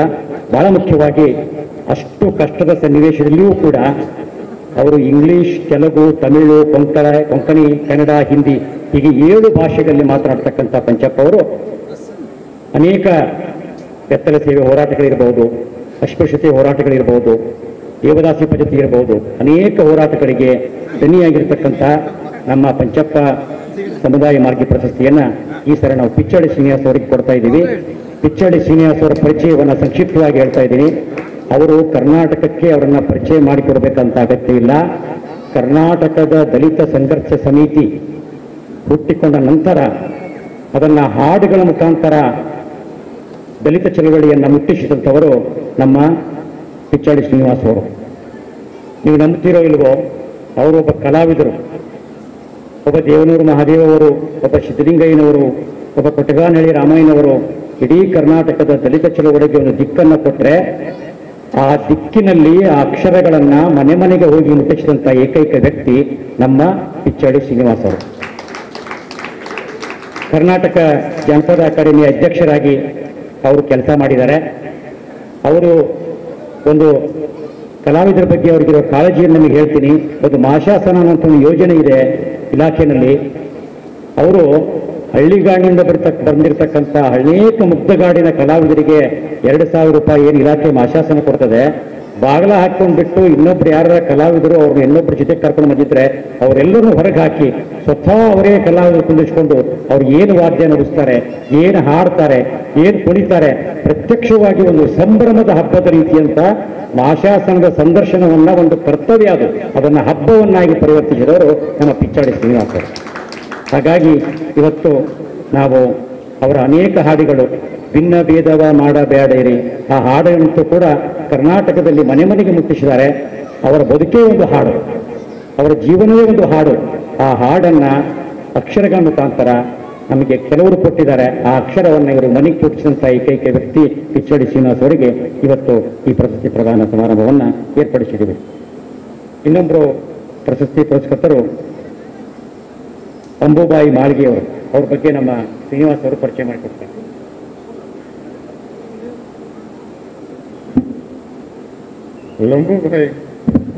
ಅಂಬುಬಾಯಿ ಮಾಳ್ಗೆಯವರು ವೇದಿಕೆಯನ್ನು ಅಲಂಕರಿಸಬೇಕು. ಲಕ್ಷ್ಮೀಬಾಯಿ ಗುರುಲಿಂಗಪ್ಪ ಕಟ್ಟಿಮನಿ. ಮೇ ಸಾಹಿತ್ಯ ಮೇಳದ ಪ್ರಶಸ್ತಿ ಅಂದ್ರೇ ಶ್ರಮಿಕ ವರ್ಗದ ಪ್ರಶಸ್ತಿಗಳು. ಈ ಲಕ್ಷ್ಮೀಬಾಯಿ ಕಟ್ಟಿಮನಿ ಕೂಡ ಅತ್ಯಂತ ಚಿಕ್ಕ ವಯಸ್ಸಿನಲ್ಲಿ ಕಾರ್ಮಿಕರಾಗಿ ಚಿಕ್ಕ ವಯಸ್ಸಿನಲ್ಲೇ ಮದುವೆಯಾಗಿ ದುಡಿಯಲು ಗೋವಾಕ್ಕೆ ಗುಳೆ ಹೋಗಿ ದೊಡ್ಡ ಪ್ರಮಾಣದ ಒಂದು ಕುಟುಂಬವನ್ನು ಬಡತನದಲ್ಲಿ ಕೃಷಿ ಕಾರ್ಮಿಕಳಾಗಿ ನಿರ್ವಹಿಸಿದಂಥ ವ್ಯಕ್ತಿತ್ವ. ಮನೆಯವರ ನಿಂದನೆಗಳಿಗೆ ಬೇಸತ್ತು ಕಂಕುಳಲ್ಲಿ ಮಕ್ಕಳನ್ನ ಸಾಕಿ ಸಲಹಿ ಪೊರಹಿದ ಲಕ್ಷ್ಮೀಬಾಯಿ ಗುರುಲಿಂಗಪ್ಪ ಕಟ್ಟಿಮನಿಯವರು ಅವರ ಮಗ ನಮ್ಮದೇ ಮೇ ಸಾಹಿತ್ಯ ಮೇಳದ ಕಾರ್ಯಕರ್ತರಾದಂಥ ಚೆನ್ನು ಕಟ್ಟಿಮನಿಯವರ ತಾಯಿಯವರು. ಈಗ ಇಲ್ಲೆಲ್ಲೋ ಕೆಲಸ ಕಾರ್ಯದಲ್ಲಿ ಓಡಾಡ್ತಿರುವ ಚೆನ್ನು ಕಟ್ಟಿಮನಿಯವರ ಅವರ ತಾಯಿಯ ಹೆಸರಿನಲ್ಲಿ ಈ ಪ್ರಶಸ್ತಿಯನ್ನ ಪ್ರತಿ ವರ್ಷ ಕೊಡಲಾಗ್ತಾ ಇದೆ. ಈ ತಮ್ಮದೇ ಸಂಕಷ್ಟಗಳು ಹಾಸಿ ಒದೆಯುವಷ್ಟಿದ್ದರೂ ಕೂಡ ಈ ತಾಯಿ ಅನೇಕ ಜನರಿಗೆ ಒಂದು ಜೀವಪರವಾದಂತಹ ದಾರಿಗಳನ್ನು ತೋರಿಸಿದ್ದಾರೆ. ಅಂತಹ ತಾಯಿಯನ್ನ ನಿತ್ಯವೂ ಸ್ಮರಿಸಬೇಕು ಅಂತ ಹೇಳಿ ನಾಡಿನ ಅತ್ಯಂತ ಹೆಚ್ಚು ಕೆಲಸ ಮಾಡಿದಂತಹ ಒಬ್ಬ ವ್ಯಕ್ತಿತ್ವಕ್ಕೆ ಕೊಡಬೇಕು ಅಂತ ಹೇಳಿ ಚೆನ್ನು ಕಟ್ಟಿಮನಿಯವರು ಈ ಪ್ರಶಸ್ತಿಯನ್ನ ಉಂಟು ಮಾಡಿದ್ದಾರೆ. ಅವರು ಚೆನ್ನು ಕಟ್ಟಿಮನಿಯವರು ವೇದಿಕೆಗೆ ಆಗಮಿಸಬೇಕು ಅಂತ ನಾನು ಕೇಳ್ಕೊಳ್ತೇನೆ. ಈ ನೋವು ಸಂಕಟಗಳನ್ನು ರೂಪಿಸಿದಂತಹ ಹೋರಾಟಗಾರ್ತಿ ಇವತ್ತು ಅಂಬುಬಾಯಿ ಮಾಳ್ಗೆ. ಜಮಖಂಡಿ ತಾಲೂಕಿನ ಒಂದು ಸಣ್ಣ ಊರಿನಲ್ಲಿ, ಚಿಟಗುಪ್ಪ ಈಗ ಅದು ತಾಲೂಕಾಗಿದೆ, ಅಂತ ಊರಿನಲ್ಲಿ ಒಂದು ಚಪ್ಪಲಿ ಹೊಲಿಯುವ ಒಂದು ಕಾರ್ಯದಲ್ಲಿ ನಿರತಳಾಗಿ ರಾತ್ರಿ ಕೂಡ ಚಪ್ಪಲಿ ಹೊಲಿದು ತನ್ನ ಕುಟುಂಬವನ್ನು ಮತ್ತು ರಾತ್ರಿ ಸರ್ವತ್ತಿನವರೆಗೂ ಕೆಲಸ ಮಾಡುವಂತಹ ವ್ಯಕ್ತಿತ್ವ. 2005ರಲ್ಲಿ ಅಖಿಲ ಭಾರತ ಜನವಾದಿ ಮಹಿಳಾ ಸಂಘಟನೆಯೊಂದಿಗೆ ಸೇರಿ ಇವರು ಮಾಡಿದ ಭ್ರೂಣ ಹತ್ಯೆ ನಿಷೇಧ ಅಭಿಯಾನ ಬಹಳ ಐತಿಹಾಸಿಕವಾದದ್ದು. ಬೀದರ್ ಜಿಲ್ಲೆಯಾದ್ಯಂತ ಆ ಜಾಥಾದ ಉಸ್ತುವಾರಿಯನ್ನ ಲಕ್ಷ್ಮೀಬಾಯಿ ಮಾಳ್ಗೆ ವಹಿಸಿದ್ರು ಅನ್ನೋದ್ರೇ ರೋಮಾಂಚನ ಆಗ್ತಾ ಇದೆ. ಮತ್ತೆ 2008ರಲ್ಲಿ ಮನರೇಗಾ ಕೆಲಸಕ್ಕಾಗಿ ದಿಲ್ಲಿ ಚಲೋದಲ್ಲಿ ಬೀದರ್ನಿಂದ 100 ಮಹಿಳೆಯರನ್ನ ಕರೆದುಕೊಂಡು ಜಿಲ್ಲಾಡಳಿತವನ್ನ ಎಚ್ಚರಿಸುವಂತಹ ಒಂದು ಜಾಥಾವನ್ನ ಪ್ರತಿಭಟನೆಯನ್ನ ಮಾಡಿದಂಥವ್ರು. ಆವತ್ತು ಆ ಜಾಥಾದ ಪರಿಣಾಮ ಏನಾಯ್ತು ಅಂತಂದ್ರೆ, ಆ ರಾತ್ರೋರಾತ್ರಿ ಆ ಊರಿನ DC PDOಗಳನ್ನ ಕರೆಸಿ ರಾತ್ರೋರಾತ್ರಿ ಆ ಬಿಲ್ಗಳನ್ನ ಕ್ಲಿಯರ್ ಮಾಡಿಸಿದ್ದು ಈ ತರ ಹೆಗ್ಗಳಿಕೆ ಅದು. 2011ರಲ್ಲಿ ಕೂಲಿ ಕೊಡಲು ಸತಾಯಿಸಿದಾಗ ಹುಮ್ನಾಬಾದ್ ತಾಲೂಕ್ ಪಂಚಾಯತ್ ಎದುರು ಅಹೋರಾತ್ರಿ ಧರಣಿ ಮಾಡಿದ್ದು ಲಕ್ಷ್ಮೀಬಾಯಿ ಮಾಳ್ಗೆ, ಅಂಬುಬಾಯಿ ಮಾಳ್ಗೆ. ಅಲ್ಲಿಯೇ ಒಲೆ ಹಚ್ಚಿ ಅನ್ನ ಬೇಯಿಸ್ತಾರೆ. ಅದಕ್ಕೆ ಒಂದು ಪ್ರಭುತ್ವ ಅಧಿಕಾರಶಾಹಿ ಬೆಚ್ಚಿ ಬೀಳುತ್ತೆ. ಇಂಥ ರಾತ್ರಿಯೆಲ್ಲ ಹಾಡು ಕಣ್ಣು ಹಚ್ಚದೆ ರೆಪ್ಪೆ ಬಡಿಯದೇನ ಹಾಡಾಡ್ತಾ ಒಲೆ ಹಚ್ಚಿ ಅನ್ನ ಬೇಯಿಸಿ ಘೋಷಣೆಗಳನ್ನ ಕೂಡ್ತಾ ಪಟ್ಟಾಂಗ ಕುಳಿತಾ ಆ ರಾತ್ರಿ 11 ಗಂಟೆ ಆ ಅಂಗಳಕ್ಕೇನೆ ಆ ಅಧಿಕಾರಿ ಬಂದು ಕಾಯಕ ಜೀವಿಗಳಿಗೆ ಚೆಕ್ ವಿತರಿಸಿದ ಹೆಗ್ಗಳಿಕೆ ಅಂಬುಬಾಯಿ ಮಾಳ್ಗೆ ಅವರಿಗೆ ಸಿಗುತ್ತೆ. 2017-18ರಲ್ಲಿ ಅಂಗನವಾಡಿ ಕಾರ್ಯಕರ್ತೆಯೊಬ್ಬರ ಮಹಿಳೆಯೊಬ್ಬರ ಮೇಲೆ ಅತ್ಯಾಚಾರವನ್ನು ನಡೆದಾಗ ಅತ್ಯಂತ ಉಗ್ರವಾಗಿ ಖಂಡಿಸಿ ಬೃಹತ್ ಹೋರಾಟ ಮಾಡಿದ್ರು. ಅಷ್ಟೇ ಅಲ್ಲ, ಅಪರಾಧಿಗಳಿಗೆ ಶಿಕ್ಷೆ ಆಗುವವರೆಗೂ ಹೋರಾಡಿದ್ದು ಈ ಅಮ್ಮ. ಈ 2019-20ರಲ್ಲಿ ದೇಶದಲ್ಲಿ CAA ಮತ್ತು NRC ದಾಳಿ ನಡೆದಾಗ ನಾವು ದೊಡ್ಡದಾಗಿ ಬೌದ್ಧಿಕ ವರ್ಗ ಪೇಪರ್ನಲ್ಲಿ, ಸೋಷಿಯಲ್ ಮೀಡಿಯಾಗಳಲ್ಲಿ, ಟಿವಿಗಳಲ್ಲಿ ಮಾತನಾಡ್ತೇವೆ. ಆದರೆ ಈ ಅಂಬುಬಾಯಿ ತನ್ನ ಜಿಲ್ಲೆಯಲ್ಲಿ ನಡೆದಂತಹ ಧರಣಿಯಲ್ಲಿ ಅತ್ಯಂತ ಪ್ರಮುಖವಾದ ಪಾತ್ರವನ್ನು ವಹಿಸಿದ್ರು ಅನ್ನೋದು ನಮ್ಮ ಮೇ ಸಾಹಿತ್ಯ ಮೇಳಕ್ಕೆ ಬಹಳ ಹೆಮ್ಮೆಯ ಸಂಗತಿ ಅಂತ ಹೇಳ್ತೀವಿ. ಮತ್ತೆ ಹಿಂದೂ ಮುಸ್ಲಿಂ ಭಾವೈಕ್ಯತೆಗೆ ತನ್ನದೇ ಆದಂತಹ ಕೊಡುಗೆಯನ್ನ ನೀಡಿದ್ದಾರೆ. ಈ ರೀತಿ ನಿರಂತರವಾದಂತಹ ಸಂಘಟನೆ, ಜಾಗೃತಿ, ಹೋರಾಟದಲ್ಲಿ ತೊಡಗಿಕೊಂಡಂತ ಅಂಬುಬಾಯಿ ಮಾಳ್ಗೆ ಅವರಿಗೆ 2025ರ ಲಕ್ಷ್ಮೀಬಾಯಿ ಗುರುಲಿಂಗಪ್ಪ ಕಟ್ಟಿಮನಿ ಪ್ರಶಸ್ತಿಯನ್ನ ಮೇ ಬೆಳಗ ಕೊಡಲಿಕ್ಕೆ ತುಂಬಾ ಹರ್ಷಿಸುತ್ತದೆ ಅಂತ ಹೇಳಿ ನಾನು ಕೇಳ್ಕೊಳ್ತೇನೆ.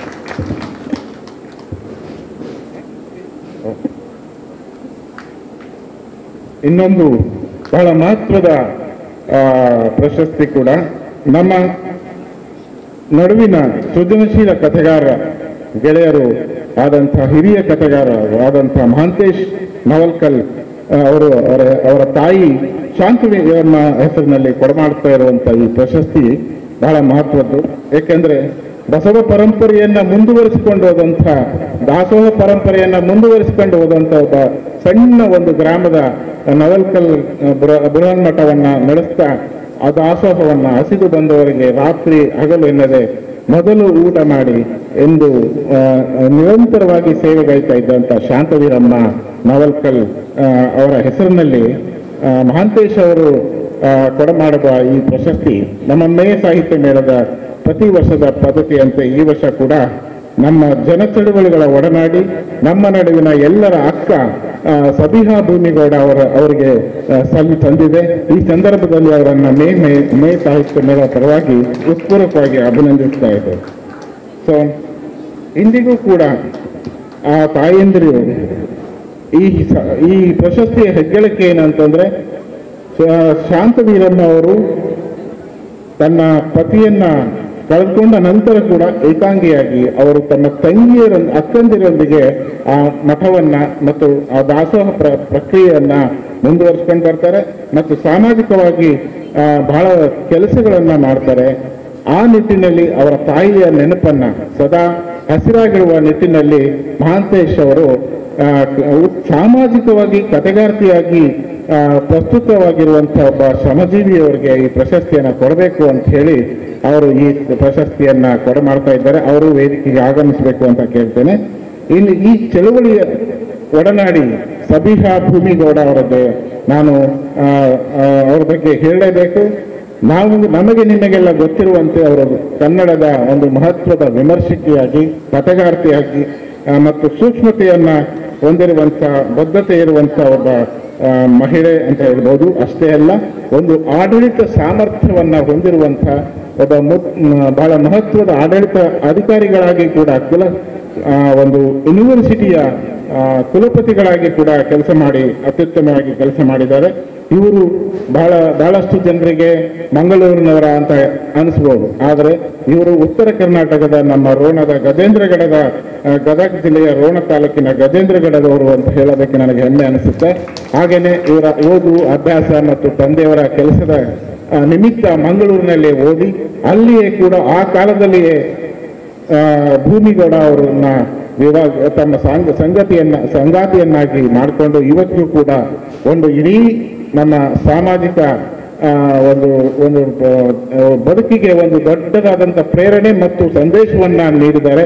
ಇವತ್ತು ಕೂಡ ಬಹುಶಃ ಅವರು ಮದುವೆ ಆಗಿ ಒಂದು 40 ವರ್ಷಗಳಾಗಿರ್ಬೋದೇನೋ, ಇವತ್ತು ಕೂಡ ಅವರ ಸಂಗಾತಿ ಜೊತೆಗೆ ಸದಾ ಕಾಣಿಸ್ತಿರ್ತಾರೆ. ಎಲ್ಲಿ ಹೋದ್ರೂ ಅವ್ರ ಜೊತೆಯಾಗಿ ಬರ್ತಾರೆ. ಇಂಥ ಭೂಮಿಗೌಡ ಅವರು ಸುಮಾರು 45ಕ್ಕೂ ಹೆಚ್ಚು ಪುಸ್ತಕಗಳನ್ನ ಕೊಟ್ಟಿದ್ದಾರೆ ಅನ್ನೋದಕ್ಕಿಂತ ಹೆಚ್ಚಾಗಿ ಆ ಪುಸ್ತಕಗಳಲ್ಲಿ ಒಂದು ವೈಚಾರಿಕತೆಯನ್ನ, ಒಂದು ದರ್ಶನವನ್ನ ನೀಡಿದ್ದಾರೆ.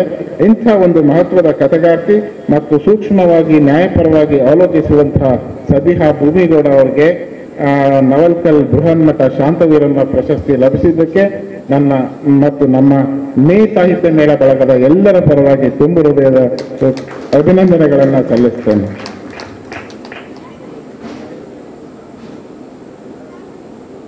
ಮತ್ತೊಂದು ಪ್ರಶಸ್ತಿ ಪುಲೆ ಮಾರ್ಗಿ VS ತಳವಾರ್ ಪ್ರಶಸ್ತಿ. ಇದನ್ನು ಪಡೆದವರು ಸಮತೆಯ ಕನಸಿನ ಹೋರಾಟಗಾರ ಸ್ವರಬದ ರಾಜಪ್ಪ ಮಾಸ್ತರ್ ದಯಮಾಡಿ ವೇದಿಕೆ ಮೇಲೆ ಕೂತ್ಕೋಬೇಕು. ಕುತ್ಬುಲ್ ರಂಗರಾವ್ ನಮಗೆಲ್ಲರಿಗೂ ಗೊತ್ತು.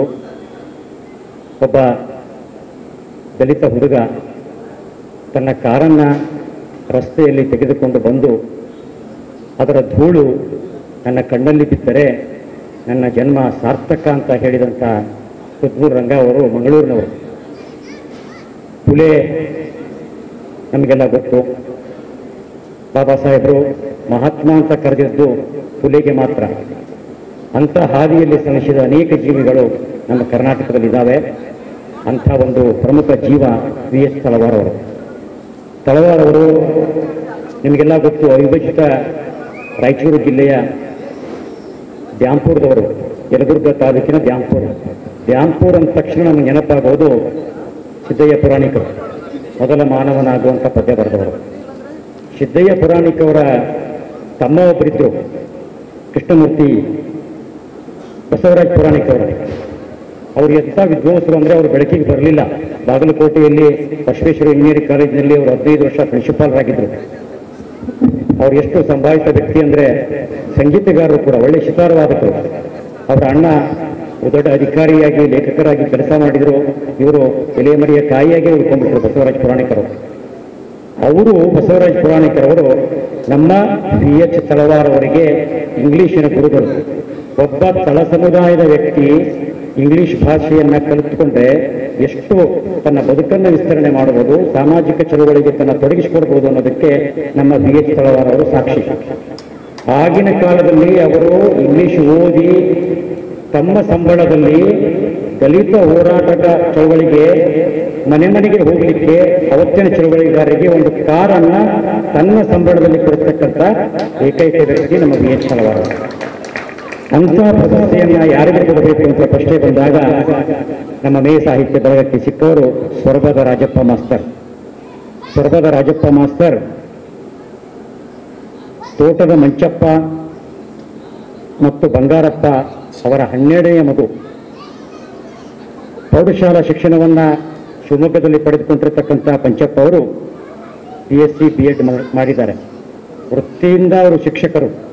ಆದರೆ ಇಡೀ ಸೊರಬ ಮತ್ತು ಶಿವಮೊಗ್ಗದ ಭಾಗದಲ್ಲಿ ಹೋರಾಟದ ಗುರುಗಳು. ಬಿ ಕೃಷ್ಣಪ್ಪರವರ ಜೊತೆಗೆ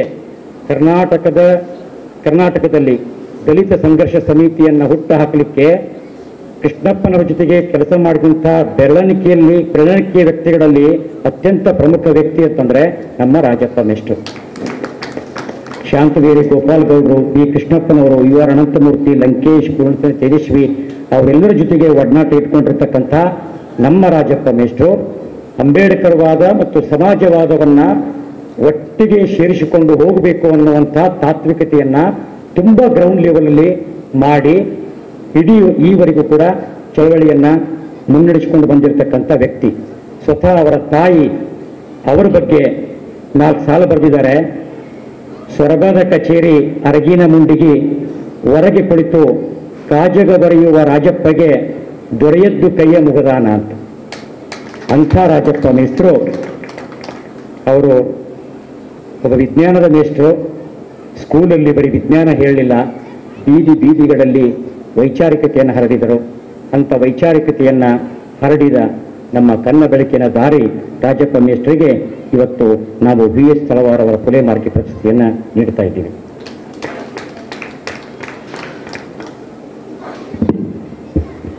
ವೇದಿಕೆ ಮೇಲೆ ರಾಜಪ್ಪ ಮಾಸ್ಟರ್ ಅವರ ಧರ್ಮಪತ್ನಿ ಶೇಖರಮ್ಮ ಅವರು ಕೂಡ ಆಸೀನರಾಗಬೇಕು.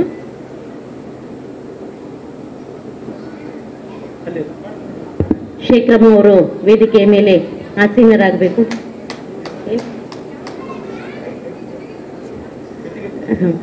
ರಾಜಪ್ಪ ಮೇಷ್ಟ್ರು ಯಾವಾಗ್ಲೂ ಒಬ್ಬರೇ ಪ್ರಶಸ್ತಿಯನ್ನ ಸ್ವೀಕಾರ ಮಾಡಿಲ್ಲ. ಸದಾ ಅವರ ಬೆನ್ನೆಲುಬಾಗಿ ಅವರ ಪತ್ನಿ ಅವರ ಜೊತೆಗಿರ್ತಾರೆ. ಬನ್ನಿ. ಈ ಪ್ರಶಸ್ತಿ ಪ್ರಧಾನ ವೇದಿಕೆ ಮೇಲೆ ಆಸೀನರಾದಂತಹ ಎಲ್ಲ ಗಣ್ಯಮಾನ್ಯರು ಹಾಗೂ ಕನಸು, ಬಸು, ಬಿ ಶ್ರೀನಿವಾಸ್, ಮಹಾಂತೇಶ್ ನವಲ್ಕರ್, ಬಸವರಾಜ್ ಸಂಶಿ, ಕಲ್ಪಿತಾ ರಾಣಿ, ಅನಿಲ್ ಹೊಸ್ಮನಿ, ಚೆನ್ನು ಕಟ್ಟಿಮನಿ, ಮೆಹಮೂದಾ ಬೇಗಂ ಇವರೆಲ್ಲರೂ ವೇದಿಕೆಯ ಮೇಲೆ ಆಸೀನರಾಗಬೇಕು, ವೇದಿಕೆ ಮೇಲೆ ಬರಬೇಕು ಅಂತ ಹೇಳಿ ಕೇಳ್ಕೊಳ್ತಾ ಇದ್ದೀನಿ. ಜೊತೆಗೆ ಇವರು ಎಲ್ಲರಿಗೂ ಪ್ರಶಸ್ತಿ ಬನ್ನಿ ಮೇಡಮ್.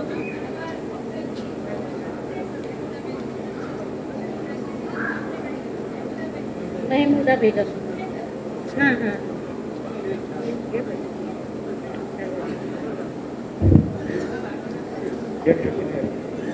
ಈ ಪ್ರಶಸ್ತಿ ಆಯೋಜಕರಾಗಿರುವಂಥ ತಳವಾರ್ ಅವರ ಸ್ಟೂಡೆಂಟು ಮೇಧಾ ಬೇಗಂ ಅವರು ಕೂಡ ಈ ವೇದಿಕೆ ಮೇಲಿದ್ದಾರೆ. ಬಹಳ ಅತ್ಯಂತ ಖುಷಿಯಾದಂಥ ವಿಚಾರ. ಹಾಗೆಯೇ ಈ ಕಾರ್ಯಕ್ರಮದಲ್ಲಿ ಸುಮಾರು 8 ಜನ ಪ್ರಶಸ್ತಿ ಪುರಸ್ಕೃತರಿಗೆ ಈಗ ಪ್ರಶಸ್ತಿ ಪ್ರದಾನ ಮಾಡಲಾಗ್ತದೆ. ದಯವಿಟ್ಟು ವೇದಿಕೆ ಮೇಲಿದ್ದಂಥ ಎಲ್ಲ ವಿಶೇಷ ಆಹ್ವಾನಿತರು ಮತ್ತು ತಮ್ಮ ಕುಟುಂಬದವರು ಕೂಡ ಪ್ರಶಸ್ತಿಯನ್ನು ಪ್ರದಾನ ಮಾಡಬೇಕು ಅಂತ ಅವರು ವಿನಂತಿಸಿಕೊಡ್ತಾ ಇದ್ದಾರೆ. ಇದನ್ನು ಹೇಳದೆ ಹೋದರೆ ಈ ಕಾರ್ಯಕ್ರಮ ಮುಕ್ತಾಯ ಆಗಂಗಿಲ್ಲ. ಕೆಲವು ಇನ್ನೊಂದು 2-3 ಜನ ಈ ಪ್ರಶಸ್ತಿಗಳಿಗೆ ತೆಗೆದುಕೊಳ್ಳಿಕ್ಕೆ ಬಂದಿಲ್ಲ ಅನಿವಾರ್ಯ ಕಾರಣಕ್ಕಾಗಿ. ಅವ್ರ ಕುಟುಂಬದವರು ಇಲ್ಲಿ ಬಂದಿದ್ದಾರೆ. ಅವರಿಗೆ ನಂತರ ಅವರ ಪ್ರಶಸ್ತಿಗಳನ್ನು ಅವರ ಮನೆಗೆ ಹೋಗಿ ತಲುಪಿಸಲಾಗುವುದು. ಅವರ ಹೆಸರನ್ನು ಸಂಕ್ಷಿಪ್ತವಾಗಿ ಹೇಳಿ ನಾನು ಪರಿಚಯ ಮಾಡಿಕೊಡ್ತಾ ಇದ್ದೀನಿ. ಅವ್ರು ಬಂದಿಲ್ಲ. ಬಂಡ್ರಿ ನರಸಪ್ಪ ಅವರು ನಮ್ಮ ಶ್ರೀನಿವಾಸ್ ಅವರ ತಂದೆಯವರು. ಸಂಡೂರು ತಾಲೂಕಿನ ಬಂಡ್ರಿ ಗ್ರಾಮದಲ್ಲಿ ಹುಟ್ಟಿ ಆಗಿನ ಕಾಲದಲ್ಲಿ ಲೈಟ್ ಕಂಬವನ್ನು ನಿಲ್ಲಿಸುವ ಕೆಲಸವನ್ನು ಪ್ರಾರಂಭ ಮಾಡಿ ತನ್ನ ಮಗ ಓದಲಿ ಅಂತ ಹೇಳಿ ತನ್ನ ಮಗನ ಅಕ್ಷರ ಲೋಕಕ್ಕೆ ಹಾದಿಯನ್ನು ತೋರಿಸಿ ಬಂಡ್ರಿ ನರಸಪ್ಪ ಅಂತ ಹೇಳಿ ಹೆಸರು ಮಾಡಿ ಊರಿನ ಸುತ್ತಮುತ್ತ ಇರತಕ್ಕಂಥ ಅನೇಕ ಕುಟುಂಬಗಳಿಗೆ ನ್ಯಾಯ ಒದಗಿಸಿಕೊಟ್ಟು ಅನೇಕ ಸಾಮಾಜಿಕ ಹೋರಾಟಗಳಲ್ಲಿ ಪಾಲ್ಗೊಂಡಿರತಕ್ಕಂಥ ಬಂಡ್ರಿ ನರಸಪ್ಪನವರ ಹೆಸರಿನಿಂದ ನಾವು ಪ್ರಶಸ್ತಿಯನ್ನು ಸ್ಥಾಪನೆ ಮಾಡಿದ್ದು ನಮ್ಮ ಹೋರಾಟಗಾರ್ತಿ ವಿಜಯಮ್ಮ ಅವರಿಗೆ. ವಿಜಯಮ್ಮ ನಿಮಗೆ ಗೊತ್ತು, ಡಾಕ್ಟರ್ ವಿಜಯ ಅವರು ಇಡಾ ಮುದ್ರಣ ಸ್ಥಾಪನೆ ಮಾಡಿ ಲೇಖಕಿಯಾಗಿ, ಪತ್ರಕರ್ತೆಯಾಗಿ, ಸಾಹಿತಿಗಳಾಗಿ ಅನೇಕ ಕೆಲಸಗಳನ್ನು ಮಾಡತಕ್ಕಂಥ ಮಹಿಳಾ ಚಳವಳಿಯಲ್ಲಿ ಭಾಗವಹಿಸಿರ್ತಕ್ಕಂಥ ಹೋರಾಟಗಾರ್ತಿ ವಿಜಯಮ್ಮ ಅವರಿಗೆ ಈ ಪ್ರಶಸ್ತಿ ಬಂದಿದೆ. ಇನ್ನೊಬ್ಬರು ನೆಲದ ಜೀವ ನಿಂಗಪ್ಪ ಕರಿಯಪ್ಪ ಸಂಸ್ಥೆ ಪ್ರಶಸ್ತಿ. ಗದಗ ಜಿಲ್ಲೆ ಲಕ್ಷ್ಮೇಶ್ವರ ತಾಲೂಕಿನ ಗೋಜನೂರಲ್ಲಿ ಹುಟ್ಟಿದಂಥ ನಮ್ಮ ನಿಂಗಪ್ಪ ಅವರು ಒಕ್ಕಲತನವನ್ನು ಅಪ್ಪಿಕೊಂಡು ಅನೇಕ ಕೃಷಿ ಕುಟುಂಬಗಳಿಗೆ ದಾರಿಯಾದವರು. ಯಂತ್ರ ಉಪಕರಣಗಳನ್ನು ವಿರೋಧಿಸಿ ಎತ್ತಿನ ಜೊತೆಗೆ ಅನೇಕ ಎತ್ತುಗಳ ಜೊತೆಗೆ ಬಾಂಧವ್ಯವನ್ನು ಇಟ್ಟುಕೊಂಡು ಅನೇಕ ಕೃಷಿ ಕ್ಷೇತ್ರದಲ್ಲಿ ಹೋರಾಟಗಳನ್ನು ಮಾಡಿ ತಮ್ಮ ಮಕ್ಕಳನ್ನು ಶಿಕ್ಷಣ ಕ್ಷೇತ್ರದಲ್ಲಿ ಕಾಲಿಡಿಸಿ ಅವರ ಮಗ ಕೂಡ ಇಲ್ಲಿ ಬಂದಿದ್ದಾರೆ. ಸಂಸ್ಥೆಯವರು ವಕೀಲರಾಗಿ ಅವರು ಕೆಲಸ ಮಾಡ್ತಾ ಇದ್ದಾರೆ. ಅವ್ರ ಹೆಸರಿನಲ್ಲಿ ನಾವು ರೈತ ಚೇತನವನ್ನು ಪ್ರಶಸ್ತಿಯನ್ನು ನೀಡ್ತೇವೆ. ಸುರೇಶ್ ಬಾಬು ಪಾಟೀಲ್ರವರು ನಂಜುಂಡಸ್ವಾಮಿಯವರ ಜೊತೆಗೆ ರೈತ ಸಂಘವನ್ನು ಕಟ್ಟಿ ಕೆಲಸ ಮಾಡಿದಂಥವರು, ನರಗುಂದ ಬಂಡಾಯದಲ್ಲಿ ಕೆಲಸ ಮಾಡಿದಂಥವರು. 94 ವರ್ಷ ಅವರಿಗೆ ಅನಾರೋಗ್ಯದ ನಿಮಿತ್ತ ಅವರು ಬಂದಿಲ್ಲ. ಅವರಿಗೂ ಕೂಡ ನಾವು ಪ್ರಶಸ್ತಿಗಳನ್ನು ತಲುಪಿಸ್ತೇವೆ. ಇನ್ನೊಬ್ಬರು ನಮ್ಮ ಹೊಸಮನಿ ಸರ್ ಅವರ ತಂದೆಯವರು ಚಂದ್ರಶೇಖರ್ ಹೊಸಮನಿಯವರು. ಕರ್ನಾಟಕದ ಚಳವಳಿಯಲ್ಲಿ ಬಾಬಾ ಸಾಹೇಬ್ ಅಂಬೇಡ್ಕರ್ ಅವರ ಪಾತ್ರ ಎಷ್ಟು ಮುಖ್ಯ ಅನ್ನೋದಕ್ಕೆ ಸಾಕ್ಷಿ ನಮ್ಮ ಚಂದ್ರಶೇಖರ್ ಹೊಸಮನಿಯವರು. ಆಗಿನ ಕಾಲಕ್ಕೆ ಸಿಂದಗಿ ತಾಲೂಕಿನ ಆಲಮೀರದಲ್ಲಿ 1932 ಕೃಷಿ ಕುಟುಂಬದಲ್ಲಿ ಹುಟ್ಟಿದಂಥ ಚಂದ್ರಶೇಖರ್ ಹೊಸಮನಿಯವರು ಕಾಕಾ ಕಾರ್ಕೇಶ್ವರ ಹೈಸ್ಕೂಲ್ನಲ್ಲಿ ಓದಿಕೊಂಡು ಪ್ರೌಢಶಾಲೆಯಲ್ಲಿ ಮುಗಿಸಿಕೊಂಡು ಅವತ್ತಿನ ಕಾಲದಲ್ಲಿ ತಳ ಸಮುದಾಯದಲ್ಲಿ BA ಇಂಗ್ಲಿಷ್ನಲ್ಲಿ ಪಾಸಾದಂಥವರು. ರಾಜಕಾರಣದಲ್ಲಿ ಅನೇಕ ಪ್ರಯೋಗಗಳನ್ನು ಮಾಡಿ ಅವರು ಚುನಾವಣೆ ನಿಂತ್ಕೊಂಡಿದ್ರು ಆಗಿನ ಕಾಲದಲ್ಲಿ. ಅಂಥವರ ಹೆಸರಿನಿಂದ ಸ್ಥಾಪನೆ ಮಾಡಿದಂಥ ಈ ಪ್ರಶಸ್ತಿಯನ್ನು ತೆರೆದ ಕಣ್ಣುಗಳ ಪತ್ರಕರ್ತ ಡಿ ಉಮಾಪತಿಯವರಿಗೆ ನೀಡಲಾಗ್ತಾ ಇದೆ. ಉಮಾಪತಿಯವರು ಅನೇಕ ಪತ್ರಕರ್ತರ ನಡುವಿನ ಅತ್ಯಂತ ಪ್ರಾಮಾಣಿಕ ದಕ್ಷ ಪತ್ರಕರ್ತರು. ಅವರು ಇವತ್ತು ಕೂಡ ಬಂದಿಲ್ಲ. ಅವರಿಗೂ ಕೂಡ ಈ ಪ್ರಶಸ್ತಿಯನ್ನು ನೀಡಲಾಗುವುದು.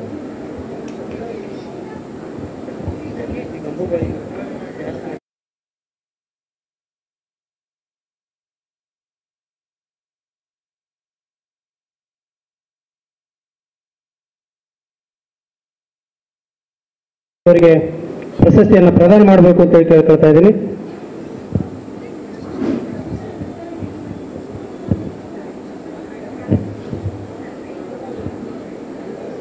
ಹಾಗೆಯೇ ಪಿಚ್ಚಳ್ಳಿ ಶ್ರೀನಿವಾಸ್ ಸರ್ ಅವರಿಗೂ ಕೂಡ ಪ್ರಶಸ್ತಿಯನ್ನು ಪ್ರದಾನ ಮಾಡಬೇಕು ಅಂತ ಹೇಳಿ ವಿನಂತಿಸ್ಕೊಳ್ತಾ ಇದ್ದೀನಿ.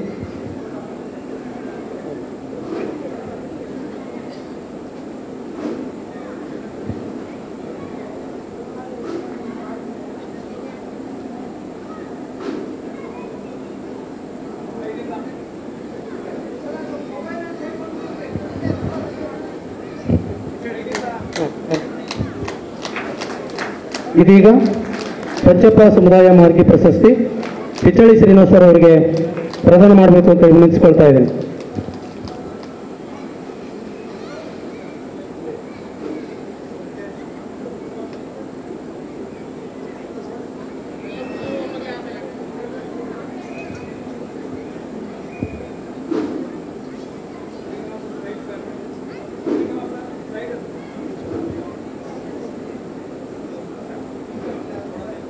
ಧನ್ಯವಾದಗಳು ಸರ್.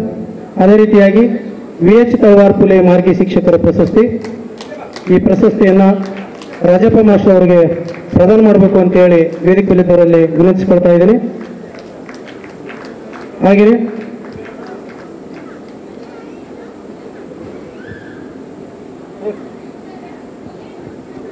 ಅವರ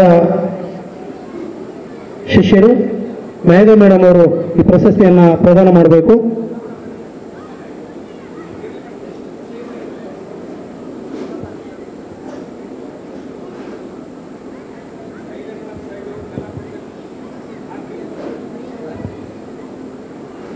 ಮೇ ಸಾಹಿತ್ಯ ಮೇಳದಲ್ಲಿ ಒಟ್ಟು 8 ಜನರಿಗೆ ಪ್ರಶಸ್ತಿಯನ್ನು ಪುರಸ್ಕೃತ ಮಾಡಲಾಗ್ತಾ ಇದೆ. ಅದರಲ್ಲಿ ನಾನಾ ಕಾರಣಗಳಿಂದ 3 ಜನ ಪ್ರಶಸ್ತಿ ಪುರಸ್ಕೃತರು ಬಂದಿರುವುದಿಲ್ಲ. ಈ ವೇದಿಕೆ ಮೂಲಕ ಅವರ ಕುಟುಂಬಕ್ಕೆ ಸಲ್ಲಿಸಲಾಗ್ತಾ ಇದೆ. ಈ ವೇದಿಕೆ ಮೇಲಿರುವಂಥ ಎಲ್ಲ ಸಾಧಕರಿಗೆ ನಾವೆಲ್ಲರೂ ಚಪ್ಪಾಳೆಯನ್ನು ತಟ್ಟೋದ್ರ ಮೂಲಕ ಅಭಿನಂದಿಸಬೇಕು.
ದಯವಿಟ್ಟು ವೇದಿಕೆ ಮೇಲೆ doctor H S Santhu madam ಅವರು ಮತ್ತು ಈ ಮೇಳದ ಕರ್ತೃವಾಗಿರುವಂತಹ ಬಸು ಸರ್ ಅವರು ಕೂಡ ವೇದಿಕೆ ಮೇಲೆ ಬರಬೇಕು ಅಂತೇಳಿ ವಿನಂತಿಸಿಕೊಳ್ತಾ ಇದ್ದೀವಿ.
ಪ್ರಶಸ್ತಿಯನ್ನು ಸ್ವೀಕರಿಸಿರುವಂತಹ ಎಲ್ಲ ಸಾಧಕರಿಗೆ ಅಭಿನಂದನೆಗಳನ್ನು ಸಲ್ಲಿಸ್ತಾ ಪ್ರಶಸ್ತಿ ಪುರಸ್ಕೃತರ ಪರವಾಗಿ ಸಭೆಯ ಗುಂಡುಗೌಡ ಮೇಡಮ್ ಅವರು ಮಾತಾಡಬೇಕು ಅಂತ ಅವರಲ್ಲಿ ನಾನು ವಿನಂತಿಸಿಕೊಳ್ತಾ ಇದ್ದೇನೆ.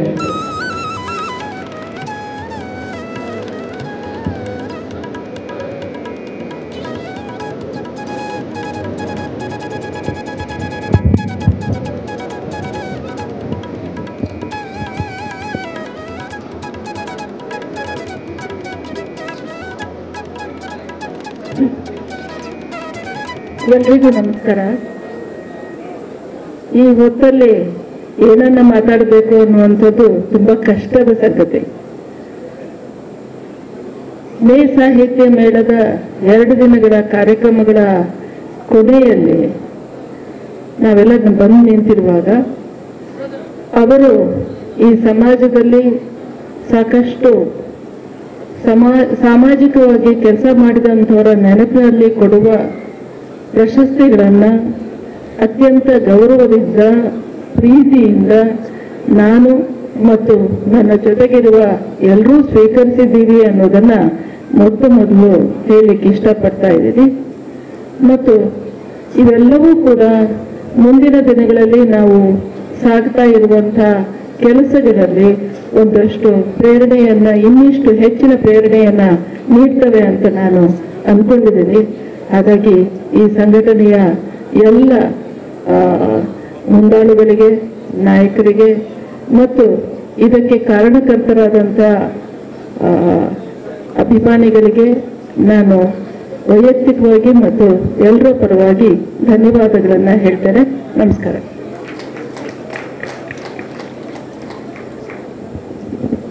ಪ್ರಶಸ್ತಿ ಪುರಸ್ಕೃತರ ಪರವಾಗಿ ಮಾತನಾಡಿದಂಥ ಸಭೆ ಭೂಮಿಗೌಡ ಮೇಡಮ್ ಅವರಿಗೆ ಧನ್ಯವಾದಗಳು. ಹಾಗೆಯೇ 2 ದಿನಗಳ ಕಾಲ ನಡೆದಿರುವಂಥ ಅಸಮಾನ ಭಾರತ ಸಮನ್ವಯತೆಗಾಗಿ ಸಂಘರ್ಷ ಅನ್ನುವಂತಹ ಈ ಮೇಳದ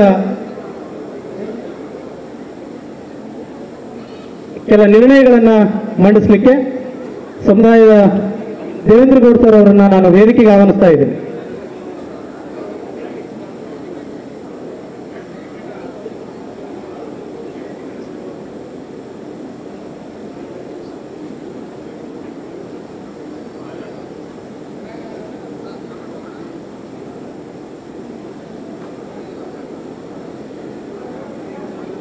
ಎಲ್ರಿಗೂ ನಮಸ್ಕಾರ. 2 ದಿನಗಳ ಕಾಲ ನಡೆದಂತಹ ಈ ಮೇ ಸಾಹಿತ್ಯ ಮೇಳದ ಕೆಲವು ನಿರ್ಣಯಗಳನ್ನು ಈ ಮೇಳ ತೆಗೆದುಕೊಳ್ತಾ ಇದೆ. ಆದರೆ ಈ ಮೇಳದ ಕೆಲವು ಅನಿವಾರ್ಯ ಕಾರಣಗಳಿಂದ ಕೆಲವರೆಲ್ಲ ಪ್ರತಿನಿಧಿಗಳು ಹೊರಟೋಗಿದ್ದಾರೆ. ಈಗ ಅವ್ರಿಗೂ ಕೂಡ ಈ ವಿಷಯ ಮುಟ್ಟಿಸ್ಬೇಕು ನಾವೆಲ್ಲ ಕೂಡ. ಮತ್ತು ಹಾಗೂ ಈಗ ಇಲ್ಲಿರುವಂತಹ ಎಲ್ಲ ಪ್ರತಿನಿಧಿಗಳು ಮತ್ತು ಎಲ್ಲ ಸಂಗಾತಿಗಳು ಕೂಡ ಈ ನಿರ್ಣಯಕ್ಕೆ ನಾವೆಲ್ಲರೂ ಬದ್ಧರಾಗಿ ಮುಂದಿನ 1 ವರ್ಷಗಳ ಅವಧಿ ಏನಿರ್ತದೆ ಆ ಅವಧಿಯ ಮಧ್ಯದಲ್ಲಿ ಈ ನಿರ್ಣಯಗಳನ್ನು ಜಾರಿಗಾಗಿ ನಮ್ಮ ಸಂಘಟನೆಗಳ ಜೊತೆಗೆ ಎಲ್ಲರೂ ಸೇರಿ ಐಕ್ಯ ಹೋರಾಟಗಳ ಮೂಲಕ ಈ ನಿರ್ಣಯ ಜಾರಿಗಾಗಿ ನಾವು ಒತ್ತಾಯವನ್ನು ಮಾಡಬೇಕು.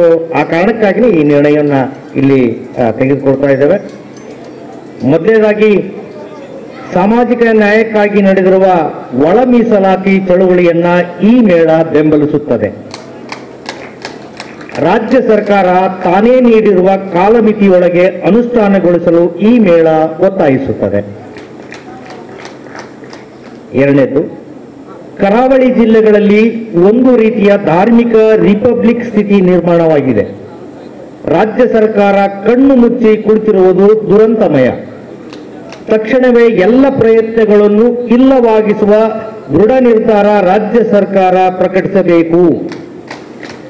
ಈ ಧಾರ್ಮಿಕ ದೌರ್ಜನ್ಯದ ಪರಿಣಾಮವಾಗಿ ಹತ್ಯೆಗೀಡಾದ ಸೌಜನ್ಯ ಪ್ರಕರಣವನ್ನು ರಾಜ್ಯ ಸರ್ಕಾರ ಮರು ತನಿಖೆ ಮಾಡಬೇಕೆಂದು ಈ ಮೇಳ ಒತ್ತಾಯಿಸುತ್ತದೆ. 3ನೇದು, ಕೇಂದ್ರ ಸರ್ಕಾರ ರೈತ ವಿರೋಧಿ ಕಾನೂನುಗಳನ್ನು ರೈತರ ಹೋರಾಟದ ಪರಿಣಾಮವಾಗಿ ಹಿಂಪಡೆದಿದೆ. ಆದರೆ ಕರ್ನಾಟಕ ಒಳಗೊಂಡು ಕೆಲವು ರಾಜ್ಯ ಸರ್ಕಾರಗಳು ಆ 3 ಕಾನೂನುಗಳನ್ನು ಇನ್ನೂ ಹಿಂಪಡೆದಿಲ್ಲ. ಈ ಕೂಡಲೇ ರಾಜ್ಯ ಸರ್ಕಾರ ಆ 3 ರೈತ ವಿರೋಧಿ ಕಾನೂನುಗಳನ್ನು ಹಿಂಪಡೆಯಲು ಈ ಮೇಳ ಒತ್ತಾಯಿಸುತ್ತದೆ. 4ನೇದು, ರಾಯಚೂರಿನಲ್ಲಿ ಏಮ್ಸ್ಗಾಗಿ ನಡೆದಿರುವ ನಿರಂತರ ಹೋರಾಟವನ್ನು ಈ ಮೇಳ ಬೆಂಬಲಿಸುತ್ತದೆ. ಈಗಾಗಲೇ 3 ವರ್ಷ ನಿರಂತರ ಹೋರಾಟ ಮುಗಿದು 4ನೇ ವರ್ಷಕ್ಕೆ ಆ ಹೋರಾಟ ಪಾದಾರ್ಪಣೆ ಮಾಡಿದೆ. ಮತ್ತು ಎಲ್ಲ ರೀತಿಯ ಮನವಿಗಳನ್ನು ಕೊಟ್ಟರೂ ಕೂಡ ಕೇಂದ್ರ ಸರ್ಕಾರ ಕಣ್ಣು ತೆಗಿತೇ ಇಲ್ಲ. ಆ ಹೋರಾಟಕ್ಕೆ ನಾವೆಲ್ಲರೂ ಕೂಡ ಬೆಂಬಲವನ್ನು ಕೊಡಬೇಕೆಂದು ಈ ಮೇಳ ಒತ್ತಾಯಿಸುತ್ತದೆ. ಜಾತಿ ಆಧಾರಿತ ಜನಗಣತಿ ಈ ಮೇಳ ಬೆಂಬಲಿಸುತ್ತದೆ. ರಾಜ್ಯದಲ್ಲಿ, ದೇಶದಲ್ಲಿ ತಳ ಸಮುದಾಯಗಳು ಮತ್ತು ನಿರ್ಲಕ್ಷ್ಯಕ್ಕೆ ಒಳಗಾದ ಜಾತಿಗಳು ಮತ್ತು ಸಮುದಾಯ ತಮ್ಮ ಸಂಖ್ಯೆಗನುಗುಣವಾಗಿ ಮೀಸಲಾತಿ ಸೇರಿದಂತೆ ಎಲ್ಲ ಸವಲತ್ತುಗಳನ್ನು ಮತ್ತು ಅವಕಾಶಗಳನ್ನು ಪಡೆಯುವಂತಾಗಬೇಕು. ಅದಕ್ಕಾಗಿ ರಾಜ್ಯ ಹಾಗೂ ದೇಶ ಮಟ್ಟದಲ್ಲಿ ಜಾತಿ ಗಣತಿ ನಡೆಸಲು ಈ ಮೇಳ ಒತ್ತಾಯಿಸುತ್ತದೆ. ಹಾಗೂ ಈ ಮೇಳದಲ್ಲಿ ಕೊನೆಯ ಗೋಷ್ಠಿಯಲ್ಲಿ ಒಂದು ವಿಷಯ ಪ್ರಸ್ತಾಪ ಆಗಿದ್ದು, ಅದು ಕೂಡ ಇಲ್ಲಿ ಒಂದು ನಿರ್ಣಯವನ್ನು ತೆಗೆದುಕೊಳ್ತವೆ. ಇಂಡಿಯನ್ ಪ್ರಭುತ್ವ ತಮ್ಮ ಅಸ್ತಿತ್ವ ಹಾಗೂ ಹಕ್ಕುಗಳಾಗಿ ಹೋರಾಡುತ್ತಿರುವ ಆದಿವಾಸಿ ಜನಸಮುದಾಯದ ಮೇಲೆ ಯುದ್ಧ ಸಾರಿದೆ. ಭಾರೀ ಗಣಿಗಾರಿಕೆ ಹಾಗೂ ನೈಸರ್ಗಿಕ ಸಂಪನ್ಮೂಲಗಳನ್ನು ಕೊಳ್ಳೆ ಹೊಡೆಯುತ್ತಿರುವ ಭಾರೀ ಕಾರ್ಪೊರೇಟ್ ಕಂಪನಿಗಳನ್ನು ಇದನ್ನು ಮಾಡಲಾಗುತ್ತಿದೆ. ಇದರಿಂದಾಗಿ ಲಕ್ಷಾಂತರ ಆದಿವಾಸಿ ಸಮುದಾಯಗಳ ನಿರ್ವಸಿತರಾಗುತ್ತಿದ್ದಾರೆ. ತಮ್ಮ ಜೀವನೆಲೆಯ ಮೂಲ ನೆಲೆಗಳನ್ನು ಕಳೆದುಕೊಳ್ಳುತ್ತಿರುವ ದುರಂತಗಳು ನಡೆಯುತ್ತಿವೆ. ಇವೆಲ್ಲವೂ ನಮ್ಮ ಸಮಾಜದ ಅಡಿಪಾಯದ ಜನಸಮುದಾಯಗಳಾಗಿವೆ. ಮಧ್ಯ ಇಂಡಿಯಾದಲ್ಲಿ ಆಪರೇಷನ್ ಕಗಾರ್ ಹೆಸರಿನಲ್ಲಿ ಭಾರೀ ಪ್ರಮಾಣದ ಸಶಸ್ತ್ರ ಬಲಗಳನ್ನು, ಯುದ್ಧ ಹೆಲಿಕಾಪ್ಟರ್ಗಳನ್ನು ಬಳಸಿ ಆದಿವಾಸಿ ಹಕ್ಕು ಮೇಲೆ ಹೆಲಿಕಾಪ್ಟರ್ಗಳ ಮೂಲಕ ಬಾಂಬ್ಗಳನ್ನು ಸುರಿಯಲಾಗುತ್ತಿದೆ. ಎನ್ಕೌಂಟರ್ಗಳ ಹೆಸರಿನಲ್ಲಿ ನೂರಾರು ಆದಿವಾಸಿಗಳನ್ನು ಕೊಲ್ಲಲಾಗುತ್ತಿದೆ. ಈ ಎಲ್ಲ ಕೃತ್ಯಗಳು ಸಂವಿಧಾನ ಬಾಹಿರ ಹಾಗೂ ಪ್ರಜಾತಂತ್ರ ಬಾಹಿರಗಳೆಂದು ಈ ಸಾಹಿತ್ಯ ಮೇಳ ಭಾವಿಸುತ್ತದೆ ಮತ್ತು ಕೂಡಲೇ ನಿಲ್ಲಿಸಬೇಕೆಂದು ಈ ಮೇಳ ಒತ್ತಾಯಿಸುತ್ತದೆ. ಧನ್ಯವಾದಗಳು.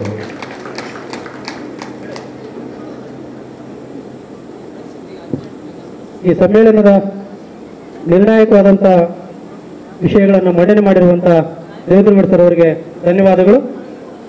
ಹಾಗೆಯೇ ಈ ಸಾಹಿತ್ಯ ಮೇಳದ ಪ್ರಯುಕ್ತವಾಗಿ ಸಿಂಧನೂರು ನಗರದ ಪದವಿ ವಿದ್ಯಾರ್ಥಿಗಳಿಗಾಗಿ 371J 10 ವರ್ಷಗಳು ಸಾಧನೆ ಮತ್ತು ಸವಾಲುಗಳು ಅನ್ನುವಂಥ ವಿಷಯದ ಮೇಲೆ ಒಂದು ಪ್ರಬಂಧ ಸ್ಪರ್ಧೆಯನ್ನು ಏರ್ಪಡಿಸಲಾಗಿತ್ತು. ಈ ಪ್ರಬಂಧ ಸ್ಪರ್ಧೆಯಲ್ಲಿ ನಗರದ ವಿವಿಧ ಕಾಲೇಜುಗಳಿಂದ ಸುಮಾರು 29 ಜನ ವಿದ್ಯಾರ್ಥಿಗಳು ಭಾಗವಹಿಸಿದರು. ಅದರಲ್ಲಿ ಪ್ರಥಮ, ದ್ವಿತೀಯ ಮತ್ತು ತೃತೀಯ ಬಹುಮಾನವನ್ನು ಪಡೆದುಕೊಂಡಿರುವಂಥ ವಿದ್ಯಾರ್ಥಿಗಳಿಗೆ ಈಗ ನಗದು ಬಹುಮಾನ ಮತ್ತು ಪ್ರಶಸ್ತಿ ಪ್ರಮಾಣ ಪತ್ರವನ್ನು ವಿತರಣೆ ಮಾಡ್ತಾ ಇದ್ದೀವಿ. ಈ ಪ್ರಬಂಧ ಸ್ಪರ್ಧೆ ನಡೆದಾದ ನಂತರ ಮೌಲ್ಯಮಾಪನ ಬಹಳ ಪಾರದರ್ಶಕವಾಗಿರಲಿ ಅನ್ನುವಂಥ ಕಾರಣಕ್ಕಾಗಿ ನಮ್ಮ ಚಂದ್ರಶೇಖರ್ ಗೊರಬಳ ಸರ್ ಅವರು ಇಬ್ಬರು ಮೌಲ್ಯಮಾಪಕರೊಂದಿಗೆ ಮೌಲ್ಯಮಾಪನ ಮಾಡಲಾಗಿದೆ ಪಾರದರ್ಶಕವಾಗಿ. ಯಾವುದೇ ಕಾಲೇಜು ಅಂತೇಳಿ ಮೌಲ್ಯಮಾಪಕರಿಗೆ ಗೊತ್ತಿರೋದಿಲ್ಲ. ಆ ಒಂದು ರಿಸಲ್ಟನ್ನು ಆಧಾರವಾಗಿ ಇಟ್ಕೊಂಡು ಪ್ರಬಂಧ ಸ್ಪರ್ಧೆಯಲ್ಲಿ ಪ್ರಥಮ ಸ್ಥಾನವನ್ನು ಪಡ್ಕೊಂಡಿರುವಂಥ ಕುಮಾರಿ ಅಂಬಿಕಾ ತಂದೆ ವೀರೇಶ್, ಎಕ್ಸಲೆಂಟ್ ಡಿಗ್ರಿ ಕಾಲೇಜಿನ ವಿದ್ಯಾರ್ಥಿನಿ. ಈ ವಿದ್ಯಾರ್ಥಿನಿ ಬಂದಿದ್ದರೆ ದಯವಿಟ್ಟು ನಗದು ಬಹುಮಾನ 3,000 ರೂಪಾಯಿ ಮತ್ತು ಪ್ರಶಸ್ತಿ ಪ್ರಮಾಣ ಪತ್ರವನ್ನು ಸ್ವೀಕರಿಸಬೇಕು ಅಂತೇಳಿ ಅವರಲ್ಲಿ ವಿನಂತಿ ಮಾಡ್ಕೊಳ್ತಾ ಇದ್ದೀನಿ. ಅಂಬಿಕಾ ತಂದೆ ವೀರೇಶ್, ಎಕ್ಸಲೆಂಟ್ ಡಿಗ್ರಿ ಕಾಲೇಜ್. ಒಂದು ವೇಳೆ ಅವರ ಮೇಷ್ಟ್ರು ಯಾರಾದರೂ ಇತ್ತು ಅಂತಂದರೆ ಅವರಾದರೂ ಬಂದು ಸ್ವೀಕಾರ ಮಾಡ್ಕೋಬೇಕು, ಇಲ್ಲವಾದಲ್ಲಿ ಅವರ ಕಾಲೇಜಿಗೆ ತಲುಪಿಸಲಾಗುವುದು. ನಂತರದಲ್ಲಿ ದ್ವಿತೀಯ ಬಹುಮಾನವನ್ನು ವಿಜಯಲಕ್ಷ್ಮಿ ತಂದೆ ಯಲ್ಲಪ್ಪ, ನೋಬಲ್ ಪದವಿ ಮಹಾವಿದ್ಯಾಲಯದ ವಿದ್ಯಾರ್ಥಿನಿ. ಈ ವಿದ್ಯಾರ್ಥಿನಿಗೆ 2,000 ರೂಪಾಯಿ ನಗದು ಬಹುಮಾನ ಮತ್ತು ಪ್ರಶಸ್ತಿ ಪ್ರಮಾಣ ಪತ್ರ ವಿತರಿಸಲಾಗುವುದು. ಈ ಪ್ರಶಸ್ತಿ ಪತ್ರವನ್ನು ವೇದಿಕೆ ಮೇಲಿದ್ದಂತಹ ಪಿಚಳಿ ಶ್ರೀನಿವಾಸರ್ ಅವರು ವಿತರಿಸಬೇಕು ಅಂತೇಳಿ ಅವರಲ್ಲಿ ನಾನು ವಿನಂತಿ ಮಾಡಿಕೊಳ್ತಾ ಇದ್ದೆ. ಇಲ್ಲಿ ಬನ್ನಿ. ದ್ವಿತೀಯ ಬಹುಮಾನ ವಿಜಯಲಕ್ಷ್ಮಿ ತಂದೆ ಯಲ್ಲಪ್ಪ, ನೋಬಲ್ ಪದವಿ ಮಹಾವಿದ್ಯಾಲಯ ಸಿಂಧನೂರು, 2,000 ರೂಪಾಯಿ ನಗದು ಬಹುಮಾನ ಮತ್ತು ಪ್ರಶಸ್ತಿ ಪ್ರಮಾಣ ಪತ್ರ. ಧನ್ಯವಾದಗಳು ಸರ್. ಅದೇ ರೀತಿಯಾಗಿ ತೃತೀಯ ಬಹುಮಾನವನ್ನು ಕುಮಾರಿ ಲಕ್ಷ್ಮೀ ವಡಿಕಿ ತಂದೆ ಹನುಮಂತಕ್ಕೆ, ನೋಬಲ್ ಪದವಿ ಮಹಾವಿದ್ಯಾಲಯ ಸಿಂಧನೂರು. ಈ ವಿದ್ಯಾರ್ಥಿನಿಗೆ 1,000 ರೂಪಾಯಿ ನಗದು ಬಹುಮಾನ ಮತ್ತು ಪ್ರಶಸ್ತಿ ಪ್ರಮಾಣ ಪತ್ರವನ್ನು ವಿತರಿಸಲಾಗುವುದು. ಈ ಪ್ರಶಸ್ತಿಯನ್ನು ಈ ಕಾರ್ಯಕ್ರಮದ ಘನಾಧ್ಯಕ್ಷತೆ ವಹಿಸಿರುವಂತಹ ಬಾಬು ಬಂಡ್ರಗಲ್ ಸರ್ ಅವರು ವಿತರಿಸಬೇಕು ಅಂತೇಳಿ ವಿನಂತಿ ಮಾಡಿಕೊಳ್ತಾ ಇದ್ದಾರೆ.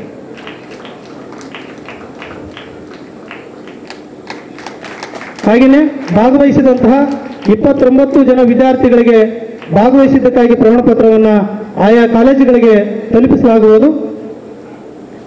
ಧನ್ಯವಾದಗಳು ಸರ್. ಈಗ ಕಾರ್ಯಕ್ರಮದಲ್ಲಿ ಮತ್ತೆ ಜೊತೆಗೂಡುವ ಮಾತು, ಮುತ್ತು ಬೆಳೆಯಲಿ. ಇವರು ಪತ್ರಕರ್ತರು ಮತ್ತು ಯಾವತ್ತೂ ಮೇ ಬಳಗದಲ್ಲಿ ಸದಾ ಜೊತೆಯಲ್ಲಿರುವಂಥ ಯುವ ಮಿತ್ರರು. ದಯವಿಟ್ಟು ಈ ಜೊತೆಗೂಡುವ ಮಾತುಗಳನ್ನು ಆಡಬೇಕು ಅಂತೇಳಿ ಅವರಲ್ಲಿ ನಾನು ವಿನಂತಿ ಮಾಡಿಕೊಳ್ತಾ ಇದ್ದೀನಿ. ದಯವಿಟ್ಟು ನಾ ಯಾವುದೇ ಪತ್ರಕರ್ತರ ಅಲ್ಲ, ಯಾವುದೇ ತಪ್ಪು ಕೊಟ್ಟಿದ್ದಾರೆ. ನಾನೊಬ್ಬ ಸಂಘಟಕ. ಈಗಾಗಲೇ ಸಮಯ ಮೀರುವುದರಿಂದ ಮೇ ಸಾಹಿತ್ಯ ಮೇಳ 2025 ಇವತ್ತು ಸಿಂಧೂರಿನಲ್ಲಿ ಸಮಾರೋಪಗೊಳ್ತಾ ಇದೆ. 2013ರಲ್ಲಿ ಪ್ರಾರಂಭವಾದಂಥ ಮೇಳ 2025ರವರೆಗೆ ಬಂದು ನಿಂತಿದೆ. ಮುಂದೆ ಪ್ರಾರಂಭವಾಗ್ತದೆ, ಮುಂದೆ ಯಾವತ್ತೂ ಕೂಡ ನಿಲ್ಲದೇನೆ ಮುಂದೆ ಸಾಗ್ತದೆ ಅಂತ ಹೇಳ್ತಾ 2013 ಮೇ 19ರಲ್ಲಿ ಪ್ರಾರಂಭವಾದಂಥ ಮೇಳ ಧಾರವಾಡದ ಕೆಲವು ಸಮಾನ ಮನಸ್ಸುಗಳೆಲ್ಲ ಸ್ನೇಹಿತರು ಒಂದು ಪ್ರತಿರೋಧದ ದನಿಯಾಗಿ ಮೇ ಮೇಳವನ್ನು ಪ್ರಾರಂಭ ಮಾಡ್ತಾರೆ. ಆ ಎಲ್ಲ ಸಮಾನ ಮನಸ್ಸಿಗೆ ಗಳಿಗರಿಗೆ ಇಲ್ಲಿಂದನೇ ನಾನು ಅವರಿಗೆ ವಂದನೆಯನ್ನು ಹೇಳ್ತಾ, ಈ ಮೇ ಮೇಳವನ್ನು ಕಟ್ಟಿದಂಥ ಮನಸ್ಸುಗಳಿಗೆ ವಂದನೆಯನ್ನು ಹೇಳ್ತಾ, ನಾನು ಜೊತೆಗೂಡುವ ಮಾತುಗಳನ್ನು ಕೆಲವು ಸಮಯ ಮೀರುವುದರಿಂದ ಕೆಲವು 2 ಮಾತುಗಳನ್ನು ಹೇಳ್ತೀನಿ. ಮೇ ಸಾಹಿತ್ಯ ಮೇಳ ಧಾರವಾಡ, ಹಾವೇರಿ, ಗದಗ, ವಿಜಯಪುರ, ದಾವಣಗೆರೆ ಮತ್ತು ಇವತ್ತು ಕೊಪ್ಪಳ, ಇವತ್ತು ಸಿಂಧನೂರು ಮತ್ತು ಮುಂದಿನ ವರ್ಷ ಮತ್ತೊಂದು ಜಿಲ್ಲೆ, ಮತ್ತು ಮುಂದಿನ ವರ್ಷ ಮತ್ತೊಂದು ಜಿಲ್ಲೆ. ಈ ಮೇ ಸಾಹಿತ್ಯ ಮೇಳ ಅನ್ನೋದು ಒಂದು ಹರಿಯುವ ನದಿ ಇದ್ದಾಗೆ, ಯಾವತ್ತೂ ಕೂಡ ನಿಲ್ಲೋದಿಲ್ಲ. ಆ ಹರಿಯುವ ನದಿಯಾಗೆ ಪ್ರತಿ ವರ್ಷನೂ ಕೂಡ ಪ್ರತಿ ಒಂದು ಜಿಲ್ಲೆಯಿಂದ ಜಿಲ್ಲೆಗೆ, ಮತ್ತೊಂದು ಜಿಲ್ಲೆಗೆ ಹರಿಯುವ ನದಿಯಾಗಿ ಹರಿತಾ ಇರ್ತದೆ ಅಂತೇಳಿ ಮಾತನ್ನು ಹೇಳ್ತಾ, ಮೇ ಸಾಹಿತ್ಯ ಮೇಳ ಒಂದು ಸಂಘಟನೆ ಅಲ್ಲ, ಇದು ಒಂದು ಯಾವುದೇ ಸಂಘಟನೆ ಅಲ್ಲ. ಮೇ ಸಾಹಿತ್ಯ ಮೇಳ ಅಂದ್ರೆ ಒಂದು ಬಳಗ, ಒಂದು ಕೂಡಿಕೊಳ್ಳುವಿಕೆ ಮತ್ತು ಎಲ್ಲರನ್ನ ಒಳಗೊಳ್ಳುವಿಕೆ ಅಂದ್ರೆ ಮೇ ಸಾಹಿತ್ಯ ಮೇಳ.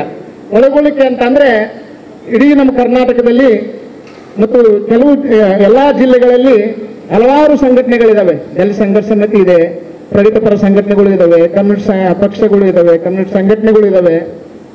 ಇವು ಯಾವೂ ಕೂಡ ಎಲ್ಲರನ್ನು ಒಳಗೊಳ್ಳುವಾಗಿ ಒಂದು ಕಾರ್ಯಕ್ರಮ ಮಾಡಲ್ಲ. ಆದ್ರೆ ಮೇ ಸಾಹಿತ್ಯ ಮೇಳ ಇವರೆಲ್ಲರನ್ನು ಒಳಗೊಂಡು ಇವರೆಲ್ಲರನ್ನು ಜೊತೆಗೂಡಿಕೊಂಡು ಮಾಡುವಂತ ಮೇಳನೇ ಮೇ ಸಾಹಿತ್ಯ ಮೇಳ. ಎಲ್ಲರನ್ನು ಜೊತೆಗೂಡಿ ಕರ್ಕೊಂಡು ಹೋಗೋದೇ ಮೇ ಸಾಹಿತ್ಯ ಮೇಳ. ಅಂತ ಮೇ ಸಾಹಿತ್ಯ ಮೇಳ ಪ್ರಮುಖ ಹಾಸ್ಯವನ್ನೇ ಒಳಗೊಳ್ಳುವಿಕೆ.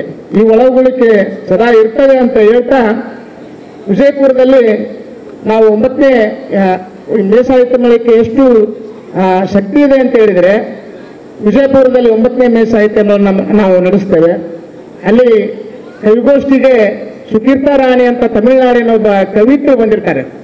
ಆ ಕವಿತ್ರೆ ಭಾಷೆ ತಮಿಳು, ಇಡೀ ಸಭಾಂಗಣ ತುಂಬಿರ್ತದೆ. ಆ ಭಾಷೆ ಗೊತ್ತಿಲ್ದ್ರೂ ಸಹಿತ ಅವರ ಮಾತುಗಳು ಮತ್ತು ಅವರ ಭಾವನೆಯನ್ನ ಇಡೀ ಸಭಾಂಗಣ ಕಣ್ಣೀರಿನಲ್ಲಿ ತೇಲ್ದಂಗೆ ಆಗ್ತದೆ. ಇಡೀ ಸಭಾಂಗಣ ಕಣ್ಣೀರಲ್ಲಿ ತೇಲ್ತದೆ. ಅದರ ಪ್ರೇರಿತವಾಗಿ ಆ ಇಡೀ ವಿಜಯಪುರದಲ್ಲಿ ಮೇ ಮೇಳದ ಸಂಘಟಕರಾದಂಥ ನಮ್ಮ ಅನಿಲ್ ಹೊಸಮನಿಸ್ ಅವರ ಮೊಮ್ಮಗ ಅವತ್ತೇ ಹುಟ್ಟಿರೋದ್ರಿಂದ ಆ ಸುಕೀರ್ತಾ ರಾಣಿ ಹೆಸರನ್ನ ತಮ್ಮ ಮೊಮ್ಮನಿಗೆ ಸುಕೀರ್ತಾ ಅಂತೇಳಿ ಅವತ್ತೇ ಹೆಸರಿಡ್ತಾರೆ. ಅದು ಅವ್ರ ಮೇಲೆ ಬಹಳ ಪ್ರಭಾವವನ್ನು ಬೀರಿಸುವಂಥದ್ದು.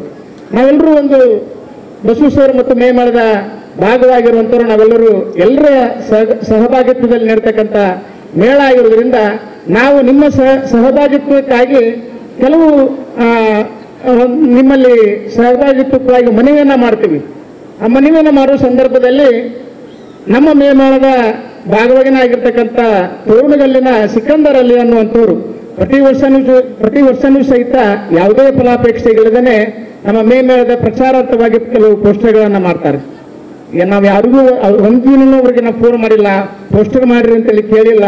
ಅವರವರೇ ತನ್ನ ಸ್ವಂತ ಖರ್ಚಿನಲ್ಲಿ ಕೆಲವು ಎಲ್ಲರಿಗೂ ಫೋನ್ ಮಾಡಿ ಮೇ ಮೇಳದ ಅಭಿಪ್ರಾಯವನ್ನು ಸಂಗ್ರಹಿಸಿ ಪೋಸ್ಟರ್ಗಳನ್ನು ಮಾಡ್ತಾನೆ. ಪೋಸ್ಟರ್ಗಳನ್ನು ಮಾಡೋ ಸಂದರ್ಭದಲ್ಲಿ ಅವರ ಮಗಳು ಗುಲ್ನಾರ್ ಅಂತೇಳಿ ಅಪ್ಪ ಈ ಮೇ ಮೇಳ ನಡೀತಿದ್ದಲ್ಲ, ಪ್ರತಿ ವರ್ಷ ಹೋಗ್ತೀರಿ, ಗದಗದಲ್ಲಿ ಮೇ ಮೇಳಕ್ಕೆ ಬಂದಿರ್ತಾಳೆ ಗುಲ್ನಾರ್. ಇದು ಹೇಗೆ ನಡೀತಿದೆ, ಇದು ರೊಕ್ಕ ಹೆಂಗ್ ಬರ್ತದ, ಇದನ್ನ ಯಾರು ನಡೆಸ್ತಾರ ಅಂತ ಕೇಳ್ತಾನೆ. ಅವರಪ್ಪ ಹೇಳ್ತಾನೆ, ಸಿಕಂದರ್ ಅಲ್ಲಿ ಕೇಳ್ತಾನೆ, ಇಲ್ಲಮ್ಮ ಗುಲ್ನಾರು, ಈ ಮೇ ಮೇಳ ಒಬ್ಬ ಕೂಲಿ ಕಾರ್ಮಿಕರಿಂದ ಹಿಡಿದು ಒಬ್ಬ ಶಿಕ್ಷಕ, ಒಬ್ಬ ನಮ್ಮ ಕಾನೂನು ಸಂಸ್ಕೃತಿ ಇಲಾಖೆ ಈಗ ನಮ್ಮ ಉಗಾರ್ ಸೇವರದಿಂದ ಹಿಡಿದು ದೊಡ್ಡ ನೌಕರಿಯಷ್ಟನ್ನು ಹಿಡಿದು ಕೊಡ್ತಕ್ಕಂಥ ತಮ್ಮ ಹಣದಿಂದ ಈ ಸಾಹಿತ್ಯ ನಡೀತದ. ಹೀಗಾಗಿ ಯಾವುದೇ ರಾಜಕಾರಣಿ, ಯಾವುದೇ ಡೆವಲಪರು, ಯಾವುದೇ ದೊಡ್ಡ ದೊಡ್ಡ ವ್ಯಕ್ತಿಗಳಿಂದ ಈ ಸಾಹಿತ್ಯ ನಡೆಯಲಿಲ್ಲ. ಈ ಸಹಭಾಗಿತ್ವ, ಎಲ್ಲರ ಸಹಭಾಗಿತ್ವದಲ್ಲಿ ಬಡವರಿಂದ ಹಿಡಿದು ಮಧ್ಯಮ ವರ್ಗದಿಂದ ಹಿಡಿದು ಕೂಲಿ ಕಾರ್ಮಿಕರಿಂದ ಹಿಡಿದು ಅವರ ಹಣದಿಂದ ಈ ಸಾಹಿತ್ಯ ಮೇಳ ನಡೀತದ ಅಂತೇಳಿ ಆ ಮಗಳಿಗೆ ಕೇಳಿದಾಗ ಆ ಮಗಳು ತಕ್ಷಣ ಹೋಗಿ ಮನೆಯಿಂದ ಒಂದು ಡಬ್ಬಿ ತರ್ತಾವ. ಆ ಡಬ್ಬಿ ತಂದು ಪಪ್ಪ ಇದನ್ನು ತಗೋಂತ ಕೇಳ್ತಾವ. ಏನಮ್ಮ ಇದೆ ಅಂತ ಹೇಳಿದ್ರೆ ಆಕೆ ಕೊಟ್ಟ 257 ರೂಪಾಯಿ ಕೂಡಿಟ್ಟ ಹಣವನ್ನ ನಾ ಸಾಹಿತ್ಯ ಮೇಳಕ್ಕೆ ಕೊಡ್ತೀನಪ್ಪ ಅಂತೇಳಿ ಈ ಇವತ್ತು ನಡೆದಂತ ಸಿನ್ನೂರಿನಲ್ಲಿ ನಡೆದಂತ ಸಾಹಿತ್ಯ ಮೇಳಕ್ಕೆ ಆ ಗುಲ್ನಾರ್ 257 ರೂಪಾಯಿನ ಕಾಣಿಕೆ ಕೊಟ್ಟಿದ್ದಾಳ. ಇದು ಸಾಹಿತ್ಯ ಮೇಳಕ್ಕೆ ಇರುವಂತ ಶಕ್ತಿ ಅಂತೇಳಿ ಹೇಳಕ್ ಇಚ್ಛೆ ಪಡ್ತೀನಿ ಅಲ್ವಾ. ನಮ್ಮ ದಾರಿಗಳು ಒಂದೇ ಆಗಿರ್ತವೆ. ನಮ್ಮ ದಾರಿಗಳು ಕೆಲವು ಭಿನ್ನಾಭಿಪ್ರಾಯಗಳು ಸಹಜ, ಕೆಲವು ಸಣ್ಣ ತಪ್ಪುಗಳಾಗುವುದು ಸಹಜ. ಆದರೆ ನಮ್ಮ ದಾರಿಗಳು ಒಂದೇ ಆಗಿರ್ತಾವ. ಹೀಗಾಗಿ ನಮ್ಮ ದಾರಿಗಳು ಒಂದೇ ಆಗಿರ್ತಾವ. ನಾವು ಬೇರೆ ಬೇರೆ ಆಲೋಚನೆ ಮಾಡೋದು ಬೇಡ. ಕೆಲವು ಸಣ್ಣ ತಪ್ಪುಗಳನ್ನು ಸರಿಪಡಿಸಿಕೊಂಡು ನಮ್ಮ ಸ್ನೇಹಿತರ ಬಳಗದಿಂದ ಆಗಿರ್ಬೋದು ಅಥವಾ ನಮ್ಮ ಅನಾದಿ ಕಾಲದಿಂದನೂ ಇರ್ಬೋದು, ಕೆಲವು ಸಣ್ಣ ಪ್ರಮಾದಗಳಿಂದಾಗಿ ಭಿನ್ನಾಭಿಪ್ರಾಯಗಳು ಬರೋದು ಸಹಜ. ಯಾಕಂದ್ರೆ ಸಂದಿಗ್ಧ ಪರಿಸ್ಥಿತಿಯಲ್ಲಿ ಇದೀವಿ. ಇವತ್ತು ಕೂಡ ಸಂವಿಧಾನ ಆಶಯಗಳು ಪೂರ್ತಿ ಬದಲಾವಣೆ ಆಗುವಂಥದ್ದಲ್ಲಿ ಕಾಲದಲ್ಲಿ ನಾವು ಇವತ್ತಿದ್ದೀವಿ. ಜೊತೆಗೆ ಹೋಗಬೇಕಾಗಿರೋದು ಬಹಳ ಅವಶ್ಯವಾಗಿರೋದ್ರಿಂದ ನಮ್ಮಲ್ಲಿರುವ ಸಣ್ಣ ಭಿನ್ನಾಭಿಪ್ರಾಯಗಳನ್ನು ಮರೆತು ನಾವು ಜೊತೆ ಸಾಗಬೇಕಾಗಿದೆ. ಮುಂದೆ ಜೊತೆ ಸಾಗೋಣ. ಯಾವತ್ತೂ ಸಿನ್ನೂರಲ್ಲಿ ಇವತ್ತು ಸಮಾರೋಪವಾದಂಥ ಮೇಳ ಮುಂದೆ ಇನ್ನೊಂದು ಜಿಲ್ಲೆಗೆ ಸಾಗಿ ಸಂವಿಧಾನದ ಇಡೀ ಸಂವಿಧಾನ ಆಶಯವನ್ನ ಕಾಪಾಡೋಣ. ನಾವೆಲ್ಲರೂ ಕೂಡ ಕಾಪಾಡೋಣ ಅಂತ ಹೇಳ್ತಾ ನನ್ನ ಮಾತನ್ನು ಮುಗಿಸ್ತೀನಿ. ಜೈ ಭೀಮ್.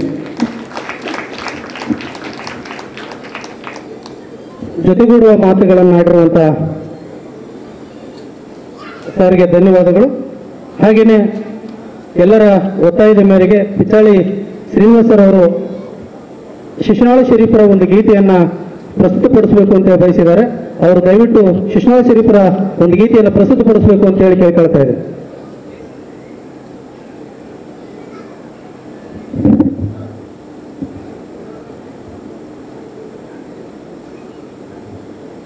ಮೊದಲನೇದಾಗಿ ನಾನು ಬಸವಣ್ಣ ಮತ್ತು ನಮ್ಮ ಅನುಪಮ ಡಾಕ್ಟರ್ ಮೇಡಮ್ ಅವರಿಗೆ ಧನ್ಯವಾದ ತಿಳಿಸ್ಬೇಕು. ನನ್ನನ್ನು ಇಲ್ಲಿವರೆಗೂ ಬರಮಾಡಿಕೊಳ್ಳೋದಕ್ಕೆ.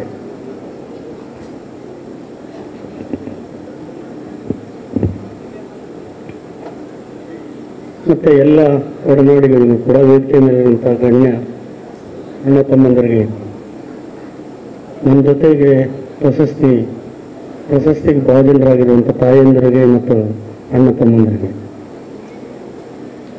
ಬಿದಿರು ನಾನ್ಯಾರಿಗಲ್ಲಾದವಳು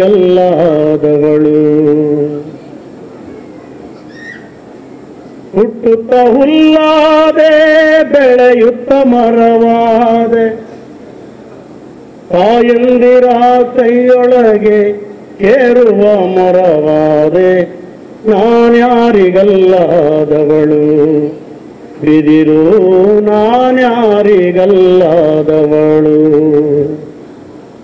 ಹುಟ್ಟುತ್ತ ಹುಲ್ಲಾದೆ ಬೆಳೆಯುತ್ತ ಮರವಾದೆ, ತಾಯಂದಿರ ಕೈಯೊಳಗೆ ಕೇರುವ ಮರವಾದೆ, ನಾನ್ಯಾರಿಗಲ್ಲಾದವಳು ಬಿದಿರು ನಾನ್ಯಾರಿಗಲ್ಲಾದವಳು. ಅಂಬಿಗನಿಗರಿಗೋಲಾದೆ ಗಂಡಿಗೆ ಬಾಸಿಂಗವಾದೆ, ಅಂಬಿಗನಿಗರಿಗೋಲಾದೆ ಗಂಡಿಗೆ ಬಾಸಿಂಗವಾದೆ, ಇಟುಳ್ಳ ಹುಡುಗರಿಗೆ ಬೇಟ್ಯಾಡೋ ಬಡುಗ್ಯಾದೆ, ನಾನ್ಯಾರಿಗಲ್ಲಾದವಳು ಬಿದಿರು ನಾನ್ಯಾರಿಗಲ್ಲಾದವಳು. ಪಲ್ಲಕ್ಕಿ ದಂಡಿಗಾದೆ ಪತ್ರೆಗೆ ಬುಟ್ಟಿಯಾದೆ, ಪಲ್ಲಕ್ಕಿ ದಂಡಿಗಾದೆ ಪತ್ರೆಗೆ ಬುಟ್ಟಿಯಾದೆ, ದೊಡ್ಡ ದೊಡ್ಡ ಮಠಗಳಲ್ಲಿ ಕಜ್ಜಾಯ ಬುಟ್ಟಿಯಾದೆ, ನಾನ್ಯಾರಿಗಲ್ಲಾದವಳು ಬಿದಿರು ನಾನ್ಯಾರಿಗಲ್ಲಾದವಳು. ಹಿಪ್ಪೆಯ ತಳಗಿದ್ದೆ ಅದರುದ್ದ ಬೆಳೆದಿದ್ದೆ, ಹಿಪ್ಪೆಯ ತಳಗಿದ್ದೆ ಅದರುದ್ದ ಬೆಳೆದಿದ್ದೆ. ಸಿದ್ದರಾಮೇಶ್ವರಗೆ ಮಂದಿಯ ಕೋಲಾದೆ ನಾನ್ಯಾರಿಗಲ್ಲಾದವಳು. ಬಿದಿರು ನಾನ್ಯಾರಿಗಲ್ಲಾದವಳು. ದೇಶದೊಳು ಶಿಶುನಾಳದೀಶನ ಮಠದೊಳು ಆ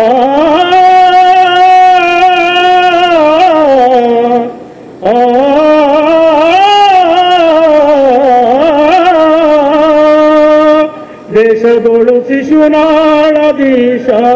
ಮಠದೋಳು ಈಶಾನ ಮಠದೋಳು. ದೇಶದೊಳು ಶಿಶುನಾಳದೀಶಾನ ಮಠದೊಳು ಈಶಾನ ಮಠದೊಳು. ಸಾಧುಗಳ ಕೈಯಲ್ಲಿ ಏಕತಾರಿಗಳವಾದೆ ನಾನ್ಯಾರಿಗಲ್ಲಾದವಳು. ಬಿದಿರು ನಾನ್ಯಾರಿಗಲ್ಲಾದವಳು. ಹುಟ್ಟುತ್ತ ಹುಲ್ಲಾದೆ ಬೆಳೆಯುತ್ತ ಮರವಾದೆ, ಹುಟ್ಟುತ್ತ ಹುಲ್ಲಾದೆ ಬೆಳೆಯುತ್ತ ಮರವಾದೆ. ತಾಯಂದಿರ ಕೈಯೊಳಗೆ ಕೇರುವ ಮೊರವಾದೆ ನಾನ್ಯಾರಿಗಲ್ಲಾದವಳು. ಬಿದಿರು ನಾನ್ಯಾರಿಗಲ್ಲಾದವಳು.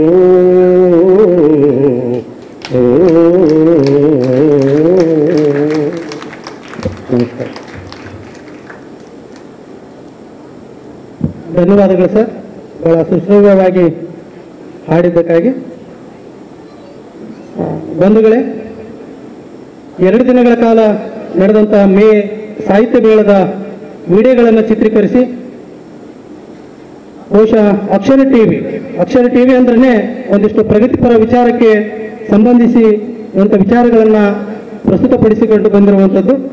ಅಂತ ಅಕ್ಷರ ಟಿವಿ 2 ದಿನಗಳ ಕಾಲ ನೇರ ಪ್ರಸಾರವನ್ನು ಮಾಡಿದೆ. ಅದರ ಮಾಲಕರಾದಂತಹ ಮಂಜುನಾಥ್ ಗೊಂಡ್ಬಾಳ್ ಸರ್ ಅವರಿಗೆ ನಮ್ಮ ಮೇಳದ ಎಲ್ಲರ ಪರವಾಗಿ ಅವರಿಗೆ ಅಭಿನಂದನೆಗಳನ್ನು ಸಲ್ಲಿಸ್ತೇವೆ.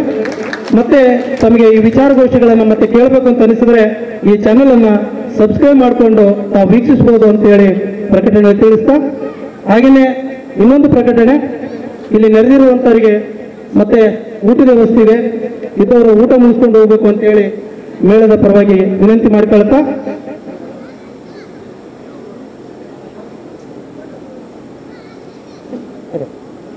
ಹಾಗೆಯೇ ಈ ಕಾರ್ಯಕ್ರಮದಲ್ಲಿ ಭಾಗವಹಿಸಿದಂತಹ ವಿದ್ಯಾರ್ಥಿ ಯುವಜನತೆಗೂ ಮತ್ತು ಅನೇಕ ರಂಗದಿಂದ ಬಂದು ಸಾಮಾಜಿಕವಾದಂತಹ ಸೇವೆಯನ್ನು ಸಲ್ಲಿಸಿದಂಥ ಎಲ್ಲರಿಗೂ ಕೂಡ ಪ್ರಶಸ್ತಿ ಮತ್ತು ಪ್ರಮಾಣ ಪತ್ರವನ್ನು ನೀಡಲಾಗ್ತಾ ಇದೆ.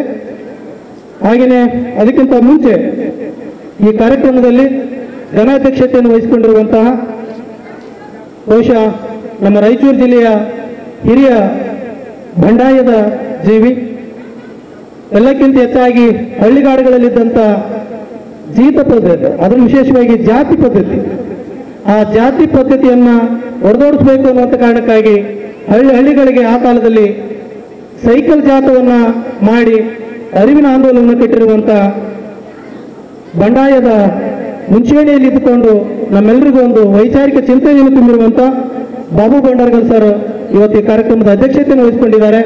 ಅವರು ಈ ಕಾರ್ಯಕ್ರಮದ ಅಧ್ಯಕ್ಷತೆ ನುಡಿಗಳನ್ನು ಆಡಬೇಕು ಅಂತೇಳಿ ಅವರಲ್ಲಿ ವಿನಂತಿಸಿಕೊಳ್ತಾ ಇದ್ದೆ. ಇದಕ್ಕಿಂತ ಮುಂಚೆ ಡಾಕ್ಟರ್ ಎಚ್.ಎಸ್. ಅನುಪಮ ಮೇಡಮ್ ಅವರು ತಮ್ಮ ಜೊತೆ ಒಂದೆರಡು ವಿಷಯಗಳನ್ನು ಹಂಚಿಕೊಂಡಿದ್ದಾರೆ. ವಿಷಯ ಅಲ್ಲ, ಒಂದು ಅನೌನ್ಸ್ಮೆಂಟು. 2 ದಿವಸ ನಮಗೆ ಒಳ್ಳೆ ಊಟ ಹಾಕಿದಾರಲ್ಲ ಹಜರತ್ ಚಿತ್ತವಾಡ್ಗಿ ಅಂತ, ಬನ್ನಿ. ಅವರು ನಮ್ಮ ಮೇಳದ್ದು ಪ್ಲೇಸ್ ಬೇರೆ ಬೇರೆ ಕಡೆ ಚೇಂಜ್ ಆಗ್ಬೋದು, ಆದ್ರೆ ನಮ್ಮ ಅಡುಗೆ ಮಾಡೋರು ಚೇಂಜ್ ಆಗಲ್ಲ. ನಮ್ಮ ಹಜರತ್ ಅಣ್ಣ ಫಸ್ಟ್ ದಾವಣಗೆರೆ ಮೇಳಕ್ಕೆ ಅಡುಗೆ ಮಾಡಿದ್ರು 1,500-2,000 ಜನರಿಗೆ. ಅವತ್ತು ಮಟನ್ ಚಿಕನ್ ಎಲ್ಲ ಇತ್ತು, ಇವತ್ತು ಮಟನ್ ಚಿಕನ್ ಎಲ್ಲ ಇಲ್ಲ. ಆಮೇಲೆ ಬಿಜಾಪುರಕ್ಕೆ ಹೋದ್ವಿ, ಬಿಜಾಪುರದಲ್ಲೂ ಹಜರತ್ ಅಣ್ಣಂದೇ ಅಡುಗೆ. ಆಮೇಲೆ ಹೋದ ವರ್ಷ ಕೊಪ್ಪಳದಲ್ಲಿ ಅಲ್ಲೂ ಹಜರತ್ ಅಣ್ಣಂದೇ ಅಡುಗೆ. ಈ ಸಲ ಸಿಂಧನೂರಲ್ಲೂ ಅವ್ರದ್ದೇ. 4 ವರ್ಷದಿಂದ ಮೇಳ ಬೇರೆ ಬೇರೆ ಊರಿಗೆ ಹೋದ್ರು, ಹಜರತ್ ಅವರು ನಮ್ಮ ಜೊತೆಗಿದ್ದಾರೆ. ಅವ್ರು ಸುರಿಸಿರೋ ಬೆವರಿಗೆ, ಅವ್ರು ಕೊಟ್ಟಿರೋ ರುಚಿಗೆ, ಅವರು ಹೊಟ್ಟೆ ತುಂಬಿಸಿರೋದಕ್ಕೆ ನಮ್ಗೆ ಏನು ಕೊಡಕ್ಕಿಲ್ಲ ವಾಪಸ್ಸು. ಬಟ್ ಪ್ರೀತಿಯಿಂದ ಅವರು ಸಂವಿಧಾನ ಸಾಕ್ಷಿ ವಿವಾಹ ನಮ್ಮ ಸೋಮಶೇಖರ್ ಅಂಡ್ ಪೂಜಾ ಸಿಂಗ್ ಯಾದ ಕಡೆಗೇನು ಹಜರತ್ ಅಣ್ಣಂದೆ. ಸೊ ಅವರಿಗೆ ಪ್ರೀತಿಯಿಂದ ಅಧ್ಯಕ್ಷರ ಕೈಯಿಂದ ಒಂದು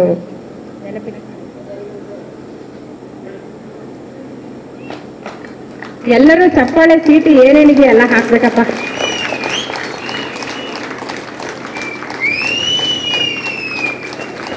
ಹಜರತ್ ಭಾಯ್ ಮುಂದಿನ ಸಲನೂ ಬರ್ಬೇಕು, ಎಲ್ಲ ಇದ್ರು ಅವರೇ ಫಿಕ್ಸ್.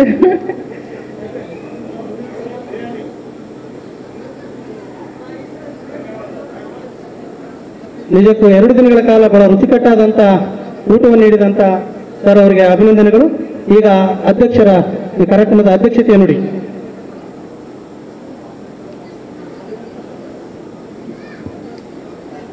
ನಿನ್ನೆ ಮತ್ತು ಇವತ್ತು 2 ದಿನಗಳ ಕಾಲ ಮುಂಜಾನೆ 9ರಿಂದ ಪ್ರಾರಂಭವಾಗಿ ನಿನ್ನೆ ರಾತ್ರಿ 10 ಗಂಟೆವರೆಗೂ ಮತ್ತು ಇವತ್ತು ಮುಂಜಾನೆ 9ರಿಂದ ಪ್ರಾರಂಭವಾಗಿ ಈಗ 8 ಗಂಟೆ ಆಗ್ತದೆ.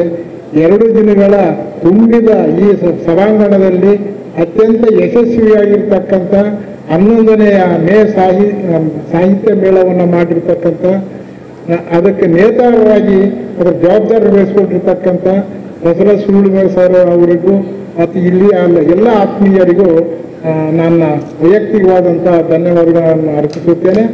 ಇವತ್ತಿನ ಈ ಕಾರ್ಯಕ್ರಮದ ವೇದಿಕೆ ಮೇಲೆ ಆಸೀನರಾಗಿರ್ತಕ್ಕಂಥ ಎಲ್ಲ ಮಾನ್ಯರೇ ಮತ್ತು ಮೆದುಳಿರ್ತಕ್ಕಂಥ ಎಲ್ಲ ಸಾಹಿತಿಗಳೇ, ಸಾಹಿತ್ಯ ಆಸಕ್ತರೇ ಮತ್ತು ಸಹೋದರ ಸಹೋದರಿಯರೇ, 11ನೇ ಸಾಹಿತ್ಯ ಮೇಳ ನಾವೆಲ್ಲರೂ ಗಮನಿಸಿದಂತೆ ಅತ್ಯಂತ ಯಶಸ್ವಿಯಾಗಿ ಆಗಿದೆ. ನಾನು ಈ ಜಿಲ್ಲೆಯಲ್ಲಿ ಸುಮಾರು 50 ವರ್ಷಗಳಿಂದ ಜನರ ಜೊತೆಯಲ್ಲಿ, ಜನರ ಒಡನಾಡಿಯಾಗಿ, ಎಲೆಮರೆಯ ಕಾಯಾಗಿ ಹಳ್ಳಿಗಳಲ್ಲಿ ಅಲೆದಾಡಿರ್ತಕ್ಕಂಥವನು. ಇಲ್ಲಿರ್ತಕ್ಕಂಥ ಅನೇಕ ಜನ ನಮ್ಮ ಮಿತ್ರರಿದ್ದಾರೆ. ನಮ್ಮ ದಾನಪ್ಪ ಅವರು, ಭೀಮಣ್ಣ ಅವರು, ನಿನ್ನೆ ವೇದಿಕೆ ಮೇಲೆ ಇರ್ತಕ್ಕಂಥ ನಮ್ಮ ಎಲ್ಲ ಮಿತ್ರರು, ಮತ್ತು ಜಂಬಣ್ಣ, ಬೋಳಗಂಡಪ್ಪ, ಮತ್ತು ಕನ್ನಡ ವಾಲಿಕಾರ, ಕೆ ಕರಿಯಪ್ಪ ಮಾಸ್ಟ್ರು, ನಿನ್ನೆ ವೇದಿಕೆ ಜಸ್ಮಾರಪ್ಪ ಅವರು, ಹೀಗೆ ಅನೇಕ ಜನರು ಸುಮಾರು 1973ರಿಂದ ರಾಯಚೂರು ಜಿಲ್ಲೆಯಲ್ಲಿ ಸಂಘಟನೆಯನ್ನು ಕಟ್ಟಿಕೊಂಡು ಸುಮಾರು ನಮ್ಮ ಅಖಂಡ ರಾಯಚೂರು ಜಿಲ್ಲೆಯ, ಅವಾಗ ನಮ್ಮ ರಾಯಚೂರು ಜಿಲ್ಲೆ 9 ತಾಲೂಕುಗಳ ಕೊಪ್ಪಳವರೆಗೆ ಇರತಕ್ಕಂಥ ಇಡೀ ಜಿಲ್ಲೆಯನ್ನ ಎಲ್ಲ ತಾಲೂಕುಗಳ ಕೇಂದ್ರಗಳಿಗೆ, ಎಲ್ಲ ಹೋಬಳಿ ಕೇಂದ್ರಗಳಿಗೆ, ಸಾಕಷ್ಟು ಗ್ರಾಮಗಳಿಗೆ ಹೋಗಿ ಅನೇಕ ರೀತಿಯ ಹೋರಾಟಗಳನ್ನು ಈಗೇನು ನಾವು ಹೇಳ್ತಾ ಇದ್ದೀವಿ, ಅಸಮಾನತೆಯ ಭಾರತ, ಸಮಾನತೆಗಾಗಿ ಸಂಘರ್ಷ ಅಂತಂದ್ರೆ ನಿಜವಾದಂಥ ಅಸಮಾನತೆ ಅಂದ್ರೆ ಏನು ಅಂತಕ್ಕಂಥದ್ದನ್ನು ಆಗಿನ ಕಾಲಘಟ್ಟದಲ್ಲಿ ನೋಡಬೇಕಾಗಿತ್ತು. ನಾವು ಪ್ರತಿ ಹಳ್ಳಿಗಳಿಗೆ ಅಲೆದಾಡಬೇಕಾದ್ರೆ, ಅಲ್ಲಿಯ ಸಮಸ್ಯೆಗಳು ನೋಡಬೇಕಾದ್ರೆ, ಓಟೋದಲ್ಲಿ ಚಾ ಕುಡಬೇಕಾದ್ರೆ ಈ ತಳ ಸಮುದಾಯದ ಜನರಿಗೆ, SC ST ಅವರಿಗೆ, ಒಲೆಮಾದಿಗರಿಗೆ ಪ್ರತ್ಯೇಕವಾದಂಥ ಒಂದು ಪುಟ್ಟಿ ಇಟ್ಟು ಅದರಾಗ ಮಣ್ಣಿನ ಗ್ಲಾಸ್ಗಳನ್ನಿಟ್ಟು ಹೊರಗಡೆ ಕುಂದಿರಿಸಿ ಚಾ ಕೊಡ್ತಕ್ಕಂಥ ಪದ್ಧತಿ ಇತ್ತು. ಅದರ ವಿರುದ್ಧ ಎಲ್ಲ ಕಡೆ ಹೋರಾಟ ಮಾಡಿರ್ತಕ್ಕಂಥದ್ದು ಇದೆ. ಅದೇ ರೀತಿಯಾಗಿ ಗುಡಿಗಳಿಗೆ ಪ್ರವೇಶ ಇದ್ದಿಲ್ಲ, ಗುಡಿ ಹೊರಗಡೆ ನಿಂದಿರಿಸಿ ಅವರಿಗೆ ದೇವರ ದರ್ಶನ ಕೂಡ ಮಾಡಲಾರ್ದಂಥ ಕಾಲಘಟ್ಟದಲ್ಲಿ ನಾವು ಈ ಸಂಘಟನೆಯನ್ನ ನಿಜವಾದಂಥ ಈ ಅಸಮಾನ ಭಾರತ ಅಂತಕ್ಕಂಥದ್ದು ಆಗಿನ ಕಾಲದಲ್ಲಿ ಬಹಳ ಕ್ರೂರವಾಗಿರ್ತಕ್ಕಂಥ ವ್ಯವಸ್ಥೆಯಲ್ಲಿ ನಾವು ಈ ಒಂದು ಸಂಘಟನೆಯನ್ನು ಕಟ್ಟಲಿಕ್ಕೆ ಸಾಧ್ಯ ಆಯಿತು. ಆಮೇಲೆ ಅಷ್ಟೇ ಅಲ್ಲ, ಅನೇಕ ರೀತಿಯ ಭೂ ಹೋರಾಟಗಳನ್ನು ಈಗಾಗಲೇ ನಿನ್ನೆ ಇವತ್ತು ಸಾಕಷ್ಟು ಜನ ಮಾತಾಡಿದ್ದಾರೆ. ಸಮಯ ಭಾಳಾಗಿದೆ, ಎಲ್ಲರೂ ಮನೆ ಕಡೆ ಮುಖ ಮಾಡಿದ್ದಾರೆ. ಅದಕ್ಕಾಗಿ ಇಂಥ ಒಂದು ಅದ್ಭುತವಾದಂಥ ಈ ಸಾಹಿತ್ಯ ಸಮ್ಮೇಳನ, ಇವತ್ತು ನಾವು 11ನೇ ಸಾಹಿತ್ಯ ಸಮ್ಮೇಳನದಲ್ಲಿದ್ದೇವೆ. ಆದರೆ ಈ 10 ಮೇಳಗಳನ್ನು ಬಸವರಾಜ ಸುಳ್ಳುಮೇಳ ಸರ್ ಅವರು ಎಲ್ಲ ತಾಲೂಕು ಜಿಲ್ಲಕ್ಕೊಂದು ಮಾಡಿ ಇವತ್ತು ರಾಯಚೂರು ಜಿಲ್ಲೆಯ ಕಾರ್ಯಕ್ರಮವನ್ನು ಈ ಒಂದು ಸಿಂಧನೂರಿನಲ್ಲಿ ಅತ್ಯಂತ ಯಶಸ್ವಿಯಾಗಿ ಮಾಡುವ ಕಾರಣಭೂತರಾಗಿರ್ತಕ್ಕಂಥ ಅವರಿಗೂ, ಅವರ ಸಂಗಾತಿಗಳಿಗೂ, ಇಡೀ ಈ ಒಂದು ನಮಗೆ ನಿನ್ನೆ ರಾತ್ರಿ ಮಳೆ ಬರ್ತಾ ಇದ್ರೂ ಕೂಡ ಆ ಮಲಗು ವ್ಯವಸ್ಥೆಯನ್ನ ಯಾರು ಬಸವಣ್ಣ ಫಾಲೋವರ್ಸ್ ಅಂತಕ್ಕಂಥವ್ರ ಮನೆಯಲ್ಲಿ ವ್ಯವಸ್ಥೆ ಮಾಡಿ ಒಳ್ಳೆಯ ರೀತಿಯ ವ್ಯವಸ್ಥೆಯನ್ನು ಮಾಡಿದ್ದಾರೆ. ಅದೇ ರೀತಿಯಾಗಿ ಬೇರೆ ಬೇರೆ ಭಾಗಗಳಿಗೆ ಬಂದಿರತಕ್ಕಂಥ ಎಲ್ಲ ಸಾಹಿತಿಗಳಿಗೂ, ಮಿತ್ರರಿಗೂ, ಬೇರೆ ಬೇರೆ ಕಲಾವಿದರಿಗೂ ವ್ಯವಸ್ಥೆ ಮಾಡಿರ್ತಕ್ಕಂಥ ಈ ಎಲ್ಲ ವ್ಯವಸ್ಥಾಪಕರಿಗೂ ಅತಿ ಮುಂಜಾನೆ ಸಾಯಂಕಾಲ ಒಳ್ಳೆಯ ಊಟ ಕೊಟ್ಟು, ಒಳ್ಳೆಯ ಟೈಮ್ಗೆ ಚಹಾ ಕೊಟ್ಟು, ಇಲ್ಲಿ ಎಲ್ಲ ವ್ಯವಸ್ಥೆಯನ್ನು ಈ ಸ್ಥಳ ಏನಿದೆ ಇದು ನಿಜವಾಗಲೂ ಸತ್ಯ ಗಾರ್ಡನ್ ಅಂದರೆ ಹೇಳಿ ಮಾಡಿಸಿದಂತಿದೆ. ಇಂತಹ ಕಾರ್ಯಕ್ರಮಗಳಿಗೆ ವಿಶೇಷವಾಗಿ ಈ ಒಂದು ಸ್ಥಳ ಬಹಳ ಚೆನ್ನಾಗಿದೆ. ಇಂತಹ ಸ್ಥಳದಲ್ಲಿ 2 ದಿನಗಳ ಕಾರ್ಯಕ್ರಮವನ್ನು ಯಶಸ್ವಿ ಮಾಡಿರ್ತಕ್ಕಂಥ ತಮ್ಮೆಲ್ಲರಿಗೂ ಹೃತ್ಪೂರ್ವಕ ವಂದಿಸುತ್ತಾ ಈ ಸಂದರ್ಭದಲ್ಲಿ ನನಗೆ ಅಧ್ಯಕ್ಷತೆಯನ್ನು ವಹಿಸಿ ಅವರು ಮಾತಾಡಲಿಕ್ಕೆ ಅವಕಾಶ ಮಾಡಿಕೊಟ್ಟಿದ್ದ ಮೇಳದ ಎಲ್ಲ ಮಹನೀಯರಿಗೆ ನಾವು ವಂದಿಸಿ ನನ್ನೆಲ್ಲ ಮಾತನ್ನು ಮುಗಿಸುತ್ತೇನೆ. ನಮಸ್ಕಾರ.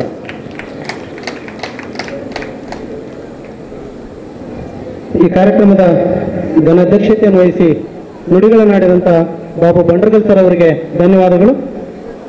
ಈ ಕಾರ್ಯಕ್ರಮದ ವಂದನಾರ್ಪಣೆ ಆಗೋದಕ್ಕಿಂತ ಮುಂಚೆ ಗೆದ್ದೇ ಗೆಲ್ಲುವೆವು ಅನ್ನುವಂಥ ಒಂದು ಗೀತೆಯನ್ನು ಬಸವರಾಜ್ ಬಾದರ್ಲಿ ಮತ್ತು ಅವರ ಸಂಗಡಿಗರು ಸಾಮೂಹಿಕವಾಗಿ ಹಾಡೋದ್ರ ಮೂಲಕ ಈ ಕಾರ್ಯಕ್ರಮಕ್ಕೆ ಮತ್ತಷ್ಟು ಮೆರುಗು ತರಬೇಕು ಅಂತೇಳಿ ಅವರಲ್ಲಿ ವಿನಂತಿಸಿಕೊಳ್ತಾ ಇದ್ದೀನಿ.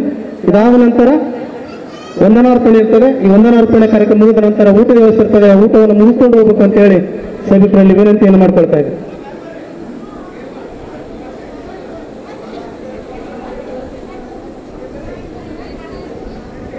Hello hello hello